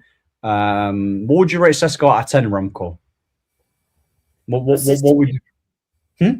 Since he's been here. Yeah, what would you rate him out of 10? The signing, I'd say, is 7. As a player, I think he's still got more to do. I'm going to say 7 out of 10. Because, guys, I'm going to be consistent. If you've watched me on TikTok, I wasn't having Sesko at all. I really wasn't. I really wasn't having him. But seeing him play, I see what he does. He's got more to offer. But I like him. Like the guy, he's scoring different type of goals. Like the West Ham goal, bro. That's how did he get that? Like, you know what I'm trying to say? Like that goal, I don't know how he did that. And even the Fulham goal as well. He's not even looking at the goal. He clearly knows where the back of the net is. But I think his overall game could improve. That's my opinion, innit? Yeah, no, I hear that. If it wasn't for us, City would have wiped the floor. Bro, listen, yeah, Bonan, yeah, that's your competition though, isn't it? But I can't lie to you, yeah, with Madrid, with how they're going, mate, you're in the slumps right now. But big up though, and big up for. Is he Liverpool fan? No, he's a Madrid fan, but he's obviously done us a favour in terms of knocking out Man City, which is amazing. You know, Chelsea also helped us with that. So, yeah, man. Yeah, we take that. We take that. I have to thank RM, Liverpool, and City. Just because he is scoring, but if you take his goals, he is not improving the team at all. Who we talking about? Yeah, he's talking about Sesko. He is service reliant. He is. He can hold the ball up. He can hold up the ball to an like, obviously he's not crap at it. He's decent at it, and he can link play. But Sesko's not the type. Playing Sesko and trying to make him link play is useless. When you've got a guy like Zirkzee off the bench who thrives in that, and you've got Sesko when his strengths are literally getting him behind and his athleticism, and he's good in the air. Well, he's got a good jump on him in it, and he can score some. He can get his head on the ball, and through corners, through set pieces. So yeah, that's pretty much it. And also, guys, if you watch football like you say that you do, you knew the striker you was buying with Sesko and Zirkzee. Zirkzee has never been a prolific goal scorer. Even Lewandowski, the greatest goal scorer of certain people's generations, arguably, even said that Zirkzee isn't a goal scorer. But what he does is if he facilitates play for other players. Which is an underrated trait. The problem is our wingers don't score enough goals. So that's why Zirkzee just looks useless there, because he's a facilitator, but the wingers don't get the 15 goals a season that you want from him. So that's why Zirkzee's performances look bad. And he's not quick. And we live in a generation that if he's not usable on FIFA, I don't want to know. Exactly, that's facts. You think he's there for long? Yeah, go on. What's he saying? No, you carry on, bro. You carry on. I'm done anyways. You think he is there for long term? I think that's what the plan is. I mean, if he doesn't work out properly in the next 2 years, then obviously he's not going to be the long-term striker if he don't perform. But they bought him for that price to be that long-term striker if it works out. That's why they paid that much. He's not a cheap striker, bro. It actually cost 70 mil, I think. Oh my god. Our slump is your luxury 5-star hotel, brother. Like I said, yeah, you are the richest club in La Liga, and you're the biggest club in the world. I would still put us behind them second, right? You're the biggest club in the world. You have the most club in La Liga. I mean, you've got the most money to spend. Barcelona have spent only 88 million euros on the Hansi Flick. You went and brought Mbappe on a free. You've got Vinny, you've got Rodrigo, you went and got Trent, and you could lose out on La Liga back to back. And you've not won and you're not going to win the Champions League this year either. So, you think Madrid ain't winning the Champions League? No chance. You think that when they play a serious side, they'll get moved to, innit? Oh, they're cooked if they play a serious. Cooked. Man City are just not serious, bro, and they play to their hands, high line. Pretty much. They just play to Madrid's strengths. Valverde, powerful runner. Vinny can get him behind. So, if anything, they're lucky that Mbappe wasn't there, because it could have probably been like 4 or 5, but it shows you that Madrid, bro, they played City many a times. It's always been close head to head. But Man City, bro, like, nah, man, Pep's losing it, mate. So it's similar to Martial. In terms of what they offer. He ain't got his pace, though. Yeah, he doesn't have his pitch, he doesn't have his finishing, and he doesn't have his dribbling. Martial's a generational talent, bro. People need to realize that. But Zirkzee is still a very good player. Zirkzee's not a winger. Martial can play striker because he can hold the ball well. That's just because he's really clever and a smart player. But Martial is a left winger. Like, I would say Martial was better off the left. Yeah, I prefer Martial as a winger. That's because he got the ball more on the left. That too, and I get to see his whip non-stop. I hear it. I've always liked Martial as a striker, man. That's fair though. If you like him as a striker, bro, but you can even say that arguably his most efficient season was him playing as a 9. But I think most of Martial, if you look at Martial and the type of finishes he likes to do, he always likes to do that side foot finish in the bottom right, and that's always he always does that off the left. I think one of my favorite goals of Martial is that Watford goal. Well, when you chipped him, not a single player in the Premier League is doing that. Chipping the goalkeeper. It's not even just chipping, bro. Bro, he's different, bro. Do you remember the goal against Southampton in lockdown when he just got the ball on the left and he just cut inside and wrapped it top bins? Yeah. I remember that. Yeah, like Martial could score. Bro, even the goal against Man City when he scored it with his left foot from that angle as well. It's a good goal. Which goal was that one again? I think it's when we had Rashford, Martial, was it Dan James? Ole Gunnar Solskjaer was the manager. Oh yes, yeah. I know the goal now. Yeah, I know the goal. Yeah. He's like back to goal, balance, shot it with his left, hits the post and goes in. Like that's a really difficult goal too. And he wasn't really good on his left foot like that, was he? Not really. It was decent. I mean, he scored that goal in his debut. There was a goal where he went past like 3 players and then just went. I think it was in Europa League. I think Van Gaal said at the time he preferred Martial as a winger. I think Martial had his best football as a winger, but I preferred him as a striker in it because obviously where Rashford couldn't play up front and hold up the ball, Martial could do that, and I think Martial sacrificed a lot of his game. The problem with Martial, the problem with Martial was, as much as he was my favorite player, he could have done more. He could have done a lot more, I think, and also he was just hella unlucky. Like, come in first season, they sacked his coach, took away his number 9. Then when he was doing well, they brought in Alexis Sanchez, Romelu Lukaku, whatever. And then, had the season on lockdown. And then after that, just started breaking down. Yeah. No, I hear that. Yeah. Like, Martial obviously could have done more, but yeah, man, I think if we had Van Gaal for a bit longer, he could have done something proper, man. I think the Jose killed a lot of players, man. A lot of players. If Madrid get Arsenal in the final, surely Heritage wins. I don't think Madrid... Yeah, but I don't think Madrid will reach the final. Yeah, Thibaut Courtois will turn into ghost mode, by the way. Cool. Talking about the Courtois. I know we're going off topic. I think we've covered the Aston Villa game. I think we'll win.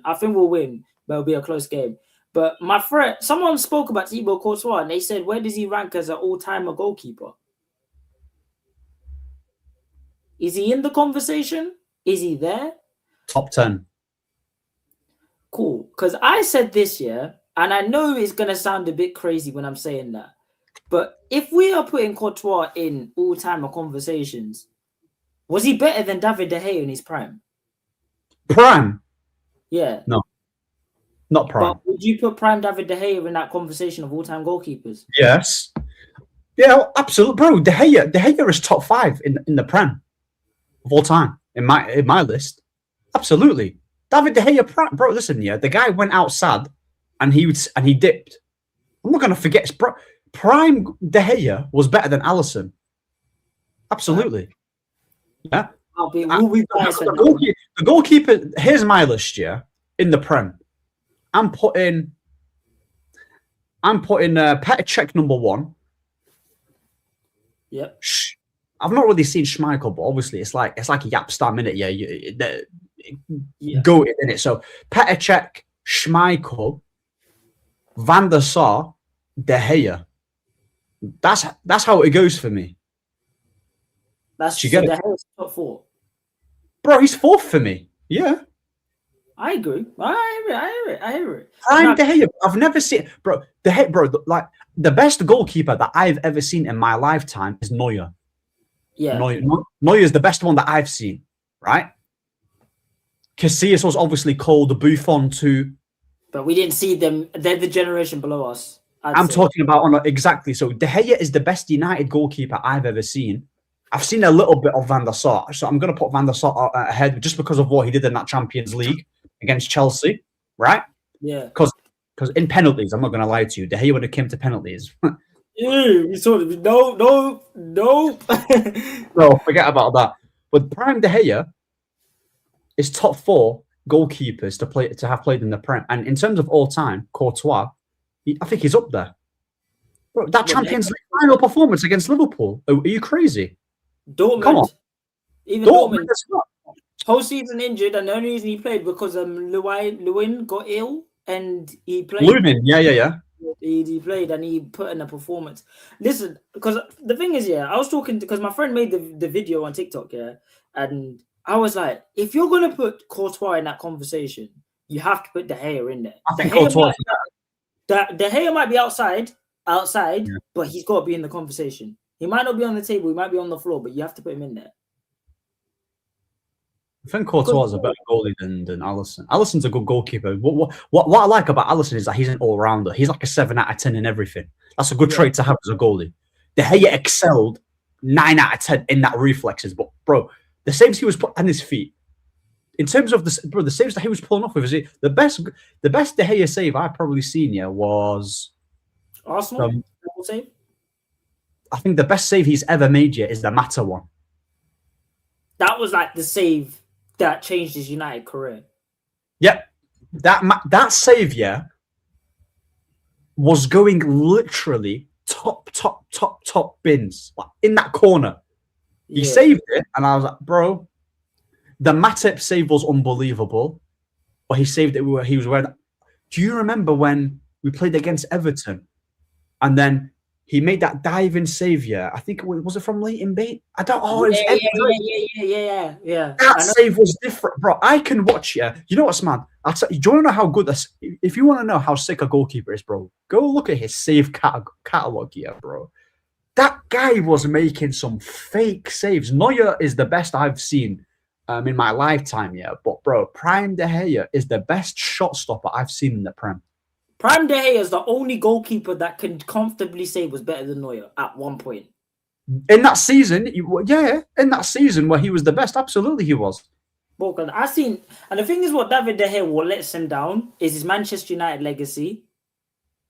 And the thing is, De Gea had clowns in front of him, bro. Let's be real. All these goalkeepers that we've named, they've had elite players in front of them. You had Boateng, Javi Martinez, all of these guys, Benatia. I think the problem with De Gea, though, and we saw in the later years, I think De Gea was that goalkeeper that he needed to be busy constantly, because when he wasn't, he just lapsed in concentration. I think when you actually put them proper centre backs in front of him, De Gea, I feel like De Gea wasn't like De Gea, because when he was constantly getting work, like De Gea thrived in the chaos. I feel like when he was given stability, he just couldn't handle it properly.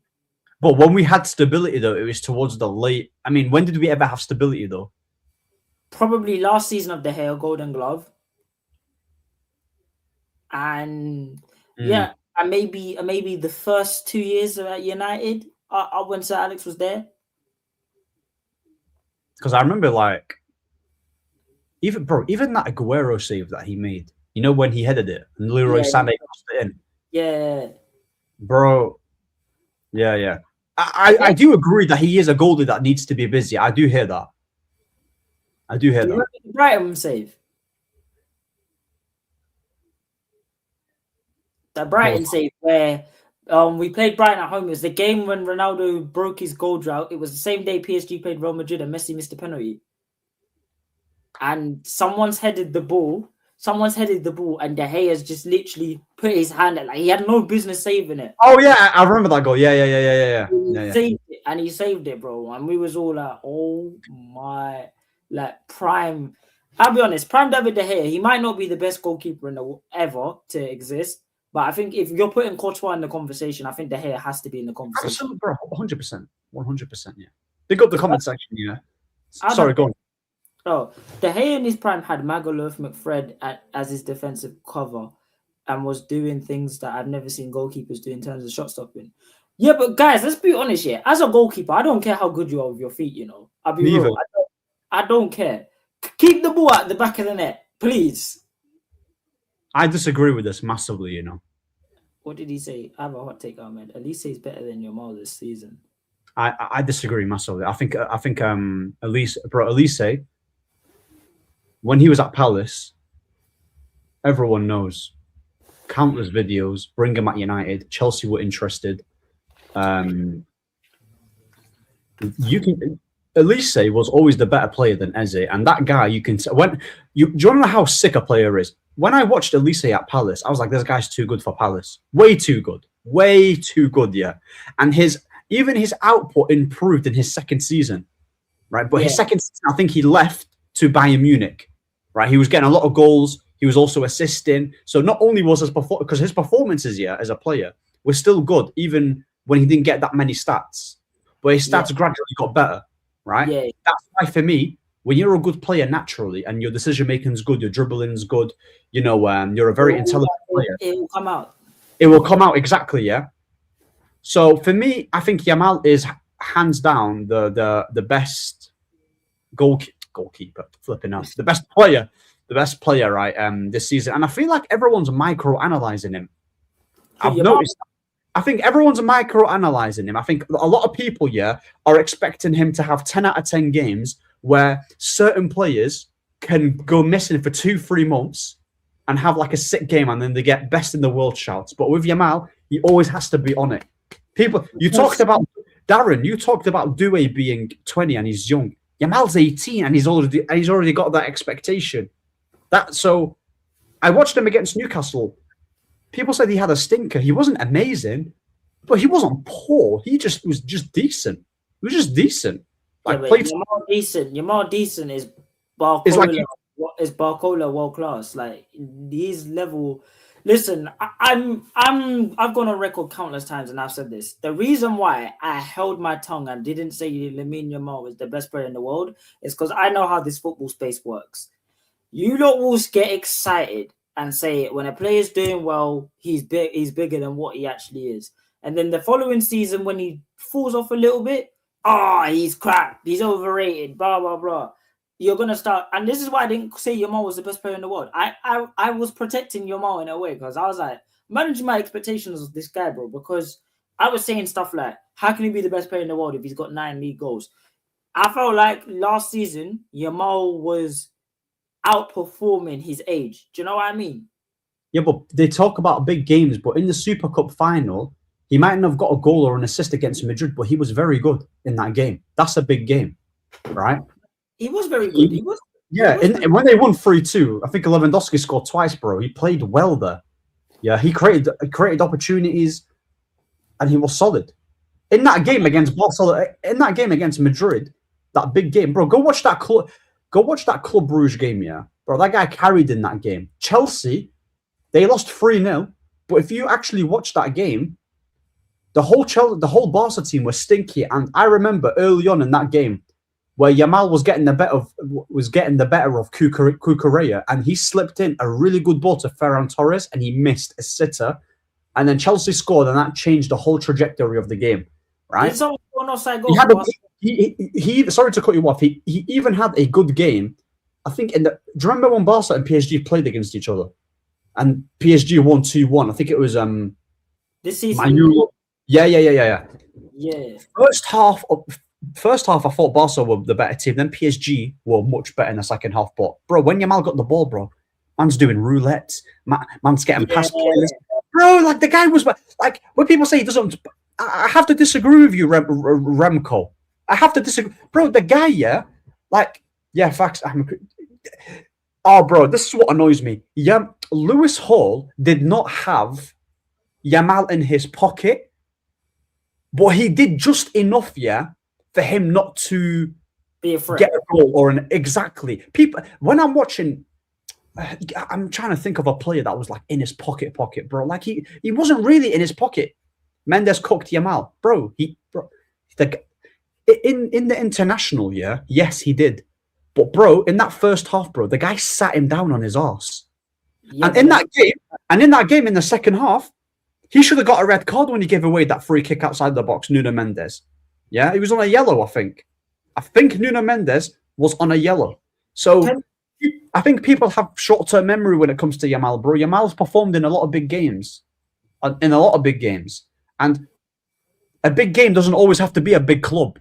You can play against a small team, for example. You can play against a smaller team, but it could be a big occasion. What if, for example, yeah, how about this? Copa del Rey final. Barcelona versus Almeria. Betis, yeah? Yeah. Are we saying, oh, Yamal scores twice, or he doesn't get a goal or an assist, but he sets up the pass which led to the goal, but he doesn't get the pre-assist that people like to call it? Like, you can perform in big games without really scoring or assisting, and you can also, yeah, that type of game can also be considered as a big game, bro. I've seen him. He didn't even score against Inter in the second leg. He didn't score, you know. He didn't. But Ahmed, the football we grew up on and watching is gone. We're living in a world where GA is running things now. GA will put you in conversations, bro. And I don't even like the term GA. GA only came like what? When GA's been a thing probably, I want to say since lockdown maybe, because no one ever used to say, oh, this player's got crazy GA. And I don't like the way how GA gets used, because like I can tell you, for example, in a season, I got like 9 GA in 12 games. But if I told you that I only scored 3 goals and 6 assists, does that sound impressive? Yeah. It doesn't sound impressive.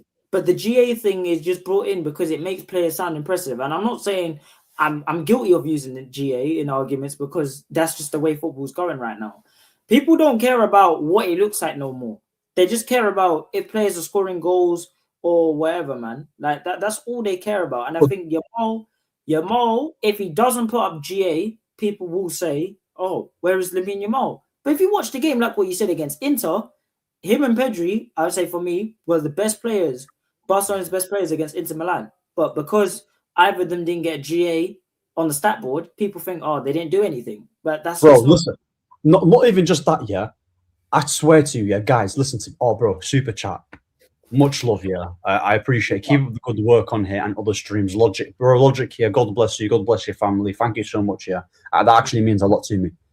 Bro, Barcelona, when they played, I'm looking at my phone, yeah. They played against, hold on a sec. They played Bilbao. No, they played, what was the game where Yamal got a hat-trick? Was it Villarreal? Yeah, he got a hat-trick, innit? He played against, was it Villarreal? I think it might have been when he was fasting, innit? It was only just last week, innit? Okay, thank you. He's talking about, he's talking about big games. I urge you guys, yeah. You know when he scored the hat-trick? Don't get me wrong. He was out. Villarreal. He played well against in that Villarreal game where he scored the hat-trick. I think he scored a mad goal, and I can't remember the other 2 games, yeah. But go watch that performance against Atletico Madrid in the second leg. They were losing 4-0. And he got 1 assist. That guy, that is the best performance I've seen Yamal play this season against Atletico Madrid, which is a big game, and they was very unlucky not to go through, right? Because the 4-0 that they conceded was purely down to how crap defensively they were, and the goalkeeper having a howler.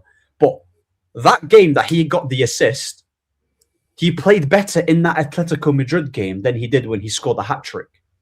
But people will look at the hat-trick and be like, wow, that's the highlight, yeah. But I watched it through 90 minutes. I genuinely believe that he had a better game in that Atletico Madrid game than he did and that's also a big game. So I'm not saying that he's immune to criticism, but bro, the guy set such a high bar to the point where, like I said, I think he just needs, everyone just expects him to play at a 9 out of 10. Like, Haaland is stinking the place out, and it's crickets. But Haaland gets 50 goals a season, bro. So do you think that? That's why. But they don't care. They don't care. By the way, they don't care. Since when has it become okay? So this is my thing. Mbappe can score a penalty, not perform well in 90 minutes. He gets called the best in the world. Yamal scores a penalty, and people criticize his performance. So does that mean that they have higher expectation of Yamal? And isn't that indirectly basically you admitting that he's a better player than Mbappe? Does that make sense? When you say it like that, and break it down like that, that's exactly. If you are expecting more from a player and he scored a penalty and had a 8 out of 10 game for certain average wingers, but for him that's a 5 out of 10. But for Mbappe, because we're used to Mbappe just scoring goals and not doing that much outside of it, best in the world. Haaland scores goals, best in the world. Come on now, bro. That's not how I view football, innit? Fair. I'm not. Listen, everyone can have like their difference in opinion in it, but for me, when I'm watching a player, it's not solely about goals. Cool output can help teams, but with Yamal, it's not the only thing that it's not the only thing he relies on, bro. Like I've just checked his numbers this season. Yeah, it's a joke, yeah, but he's only got 9 assists. Darren, I swear to you, he should have 20. Bro, the guy has scored 20 goals in all competitions this season. He's got 14 in 23 in the league. 14 in 23. And he's 18 years old. Bro, Lamine Yamal, I'll be honest with you, yeah. I think the way football is at the elite level, talent-wise, I don't think it's good. Like, compared to what we grew up on, it's not good, bro. And we're from an era where Eden Hazard wasn't even called world-class until probably his last season at Chelsea, bro. Like, that's how deep the world-class bag used to be. Eden Hazard wouldn't be rated now with how people are talking about Yamal, bro. I promise you. Ahmed, do you remember the days? Remember the days when people used to be like, Eden Hazard isn't world-class, he's inconsistent. They did the same thing with Benzema. Benzema, who else? Alexis Sanchez, Neymar, all of these guys, bro. I'm telling you guys, back then when me and Ahmed were growing up, football back then, it was harder to be called world class than it is now. Player had to be judged across a 3 to 5 year span to be called world class. Nowadays, players just need 6 months worth of good form and they're getting called world class all of a sudden. Riyad Mahrez was coming off like there was times here where he wasn't always playing at Man City, but that guy is cold, like he's different. But even then, people weren't really calling Mahrez world class. They didn't. There you go. Then Michael Carrick was deemed as a good player, but back then he was just like good. Right now, yeah, with how midfielders are getting rated, this guy would be like elite. Honestly speaking, if Wharton is a good player. Rice is. He's all right. He's good. He's good.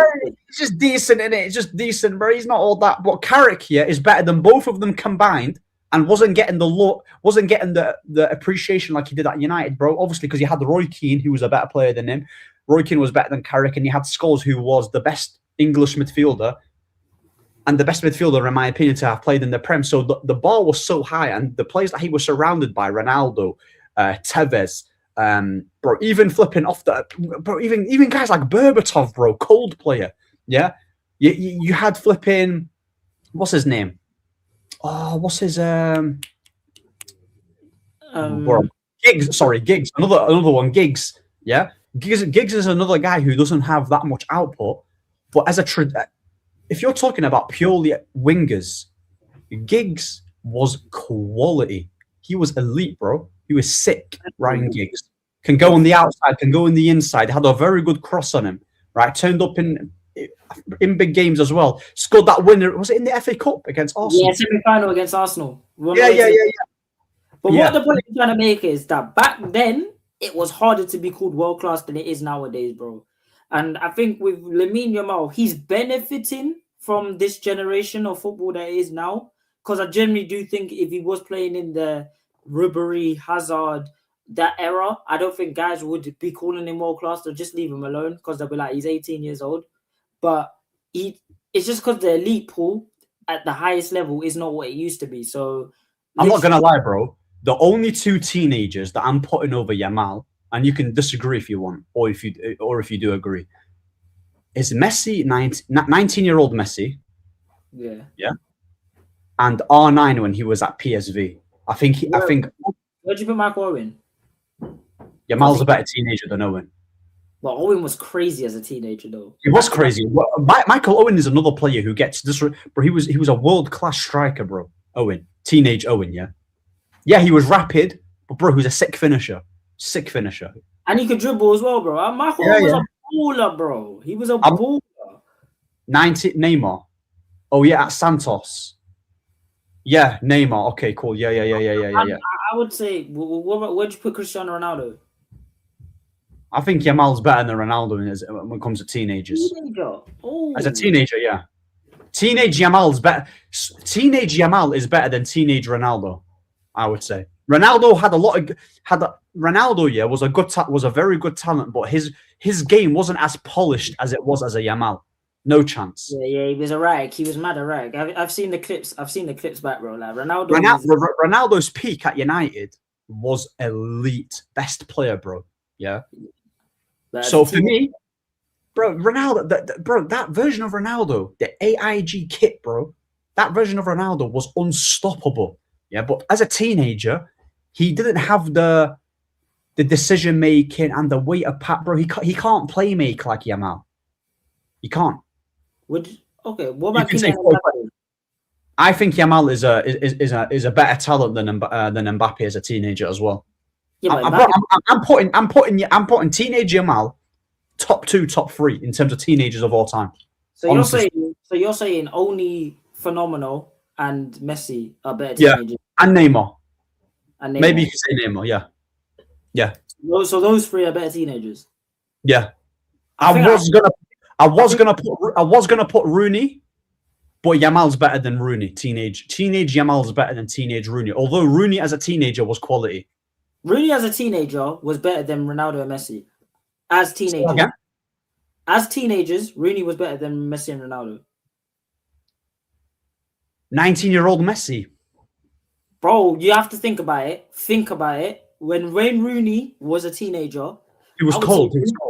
Rooney from if you want to say 18, let's say 18 to 21, genuinely before the season Ronaldo had his breakout season. Yeah. Rooney was better than Ronaldo and Messi. I will argue that with anyone. You see the stuff that angry Wayne Rooney was on. Angry Wayne Rooney was a crackhead. You see, bro, don't mess with them Council Estate Liverpool guys, man, because they were on smoke, bro. But I think because Messi had the hat trick in it at the Bernabeu. Was it at the Bernabeu or Camp Nou when he scored against Real Madrid? And he scored that goal in it as a teenager. 5-0. He scored that as a teenager. Was it? What was the Ankara Messi? How old was he when he did Ankara Messi? He was 19 when he did that, right? 19 with long hair. Yes, that was 19. That was 19-year-old Messi. And he scored a hat trick. I know he scored a hat trick as a teenager against Real Madrid as well. It was the end of the Galactico cycle, isn't it? Yeah. Yeah, maybe. I can't lie. That's going to be a very interesting conversation to have, bro, because the amount of teenagers that I've seen in this sport, and obviously I wasn't alive for R9 and I wasn't alive for Owen, but respect is still respect, bro. Like, you have to respect these guys. How old are you, Tim? How old are you? Because for him because I know Tim. This guy say Pele. No. I know Tim is. I know Tim's watched football for a long time. So for him to say Yamal, that's why I want to know. Okay. Owen was an absolute joke. I couldn't. Yeah, see, he's watched Owen, bro. So he's Tim's obviously older than us. Okay. No, but Pele. Neymar was destroying youths, but bro, Neymar, bro, like that guy finished in the Ballon d'Or nominees when he was playing outside of Europe. Do you know how good that is? Yamal is very mature for bro. The guy play. You know what it is? Yeah, I think the only thing that could potentially stop Yamal is that he's paid too much. Is burnout. Yeah, he needs to stay away from injuries. Even though he's not a player that relies on pace, if you get something wrong with your hips, any injury like that, it messes up your balance, it messes up your agility, and that plays a big part. Look at Saka. I'm not comparing them to players. Just look at Saka. Bro, he's stiff. Stiff deep at Darren. Even when he didn't have the injury, he was stiff, but he had that explosiveness and that directness. And the fact that he was still stiff without that injury, and he's got that injury now, he's practically useless. Do you get it? Does that make sense? Yeah. So the Saka one is a good example. Like, obviously, with Saka, he had the strength, like he can hold off players. He's good at that, and he was a lot more agile before his injury. I don't really. I wouldn't say he's like your typical. What's it called? He's a chat GPT winger, in it, in a sense that he's perfect. Like everything that you want a winger to do, Saka can do it all. But where that injury killed him, I know he didn't have that probation, whatever it is, that injury Yamal had, but the hamstring injury that he got, it messed him up, man. Like, because when I watched him the other day, oh my god, like I actually genuinely felt sorry for him, man. And it was so bad that when Noni came on, and I rate Noni Madueke, innit? But Noni generally just looked like, oh my god, why has he not been doing anything? 18-year-old Manu was something else. I haven't seen that since Cesc. Okay. Cesc Fabregas for me is in my top 5 midfielders that I've played in the Prem, and I rate him, and I put him higher than De Bruyne. Yeah, I put him higher than De Bruyne. Cesc Fabregas is the first footballer that I ever watched. Yeah, that's my guy, man. I'm 42. Come on now, big up. So yeah, he's been about for ages, man.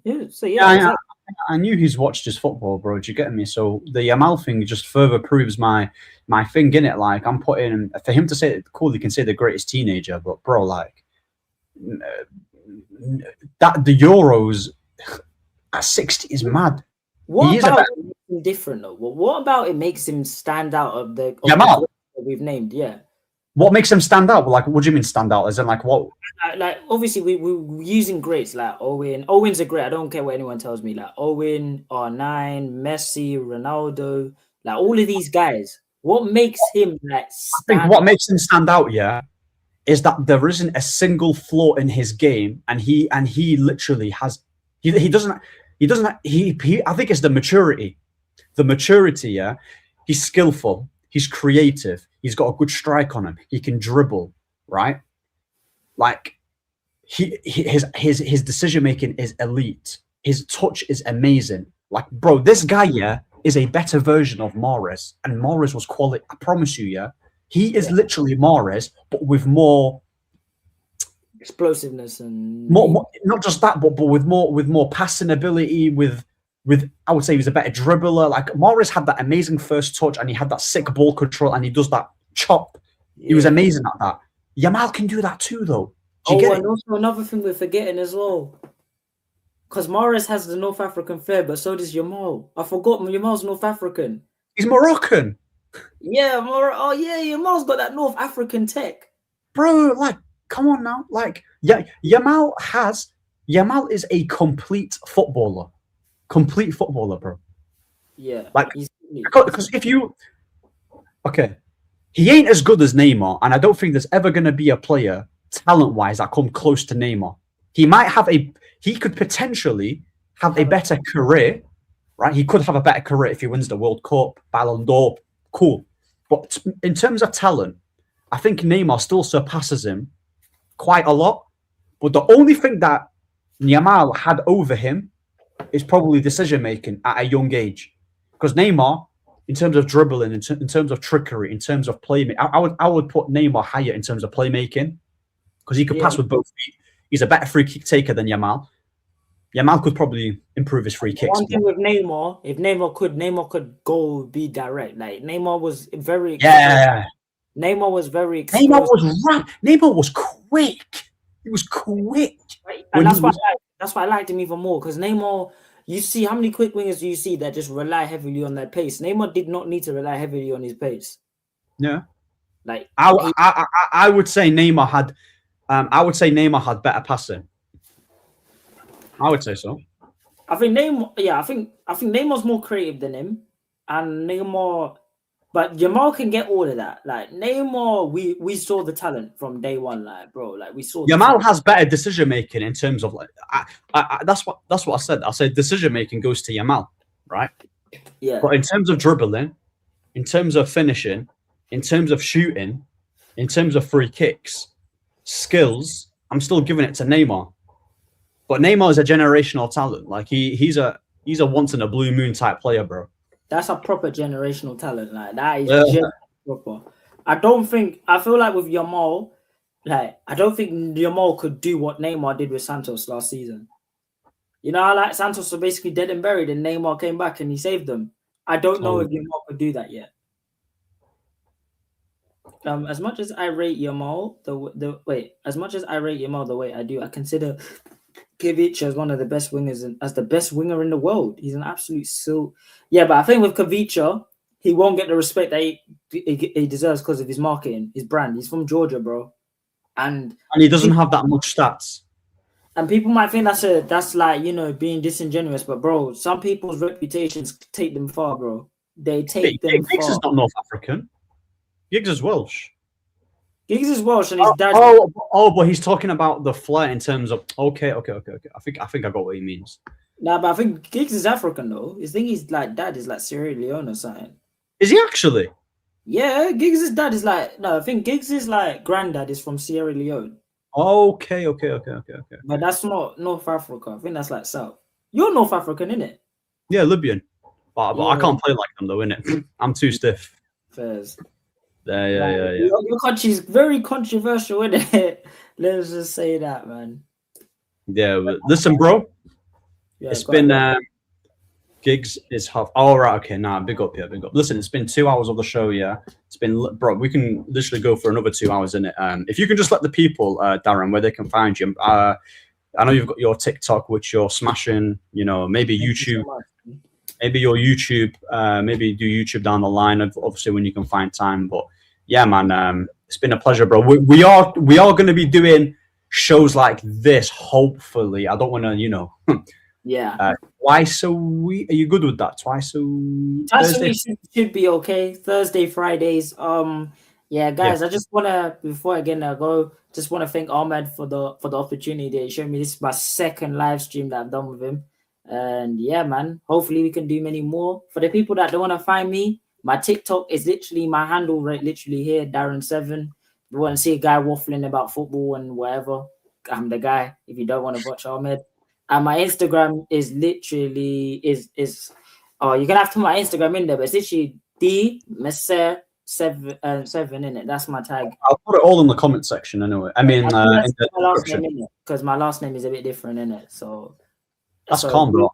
So DMASAIRE. Sweet. So then seven at the end. So yeah. Sweet. I'm gonna put that in the description. And listen, there's 26 people here. Make sure you check out Darren's socials. And I've just checked the subscriber count. Yeah, we're on 1,588 subs. If you all sub right now, or maybe just 20 of you, I've hit the 1.6k mark, and then hopefully, inshallah, yeah, we can hit the road to 2k. Get more people on. You know, comment sections flying as well on a Friday. I'm gonna try to do a show tomorrow. Might not be around for that tomorrow. It depends what time I get back from football, really.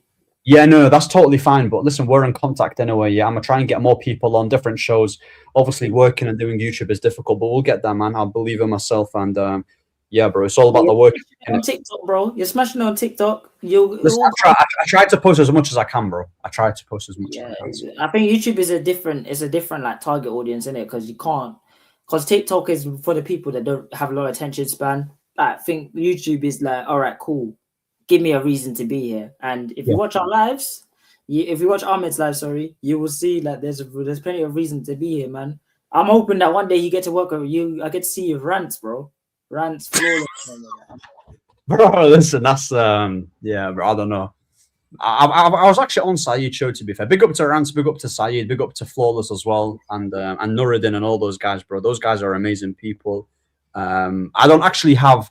It's so difficult because you know when you're making content, you don't really have time to be watching other people's content. I'm sub to them, but because you want to produce so much content, consuming other people's content, you kind of you know, you want to try and use that time for yourself in a selfish way. Do you get it? I still try and watch as much as I can, though. Nah, but you'll get there soon, Ahmed, bro. We'll get there soon. And maybe when I'm done with uni, YouTube might see me a bit more as well. But as of right now, I just don't have the time. So I'll just be joining Ahmed's lives. And then maybe in the summer, we'll see. Next season, might start off my YouTube as well as TikTok. And we can go from there, bro. Yeah, man. Amazing, bro. That's sick, bro. So thank you for having me, Ahmed, bro. It's been a good 2 hours, bro. We'll see you for the next stream, inshallah, man. Big up, man. Legends. Take care. Peace, man. Say it. Peace. That's it.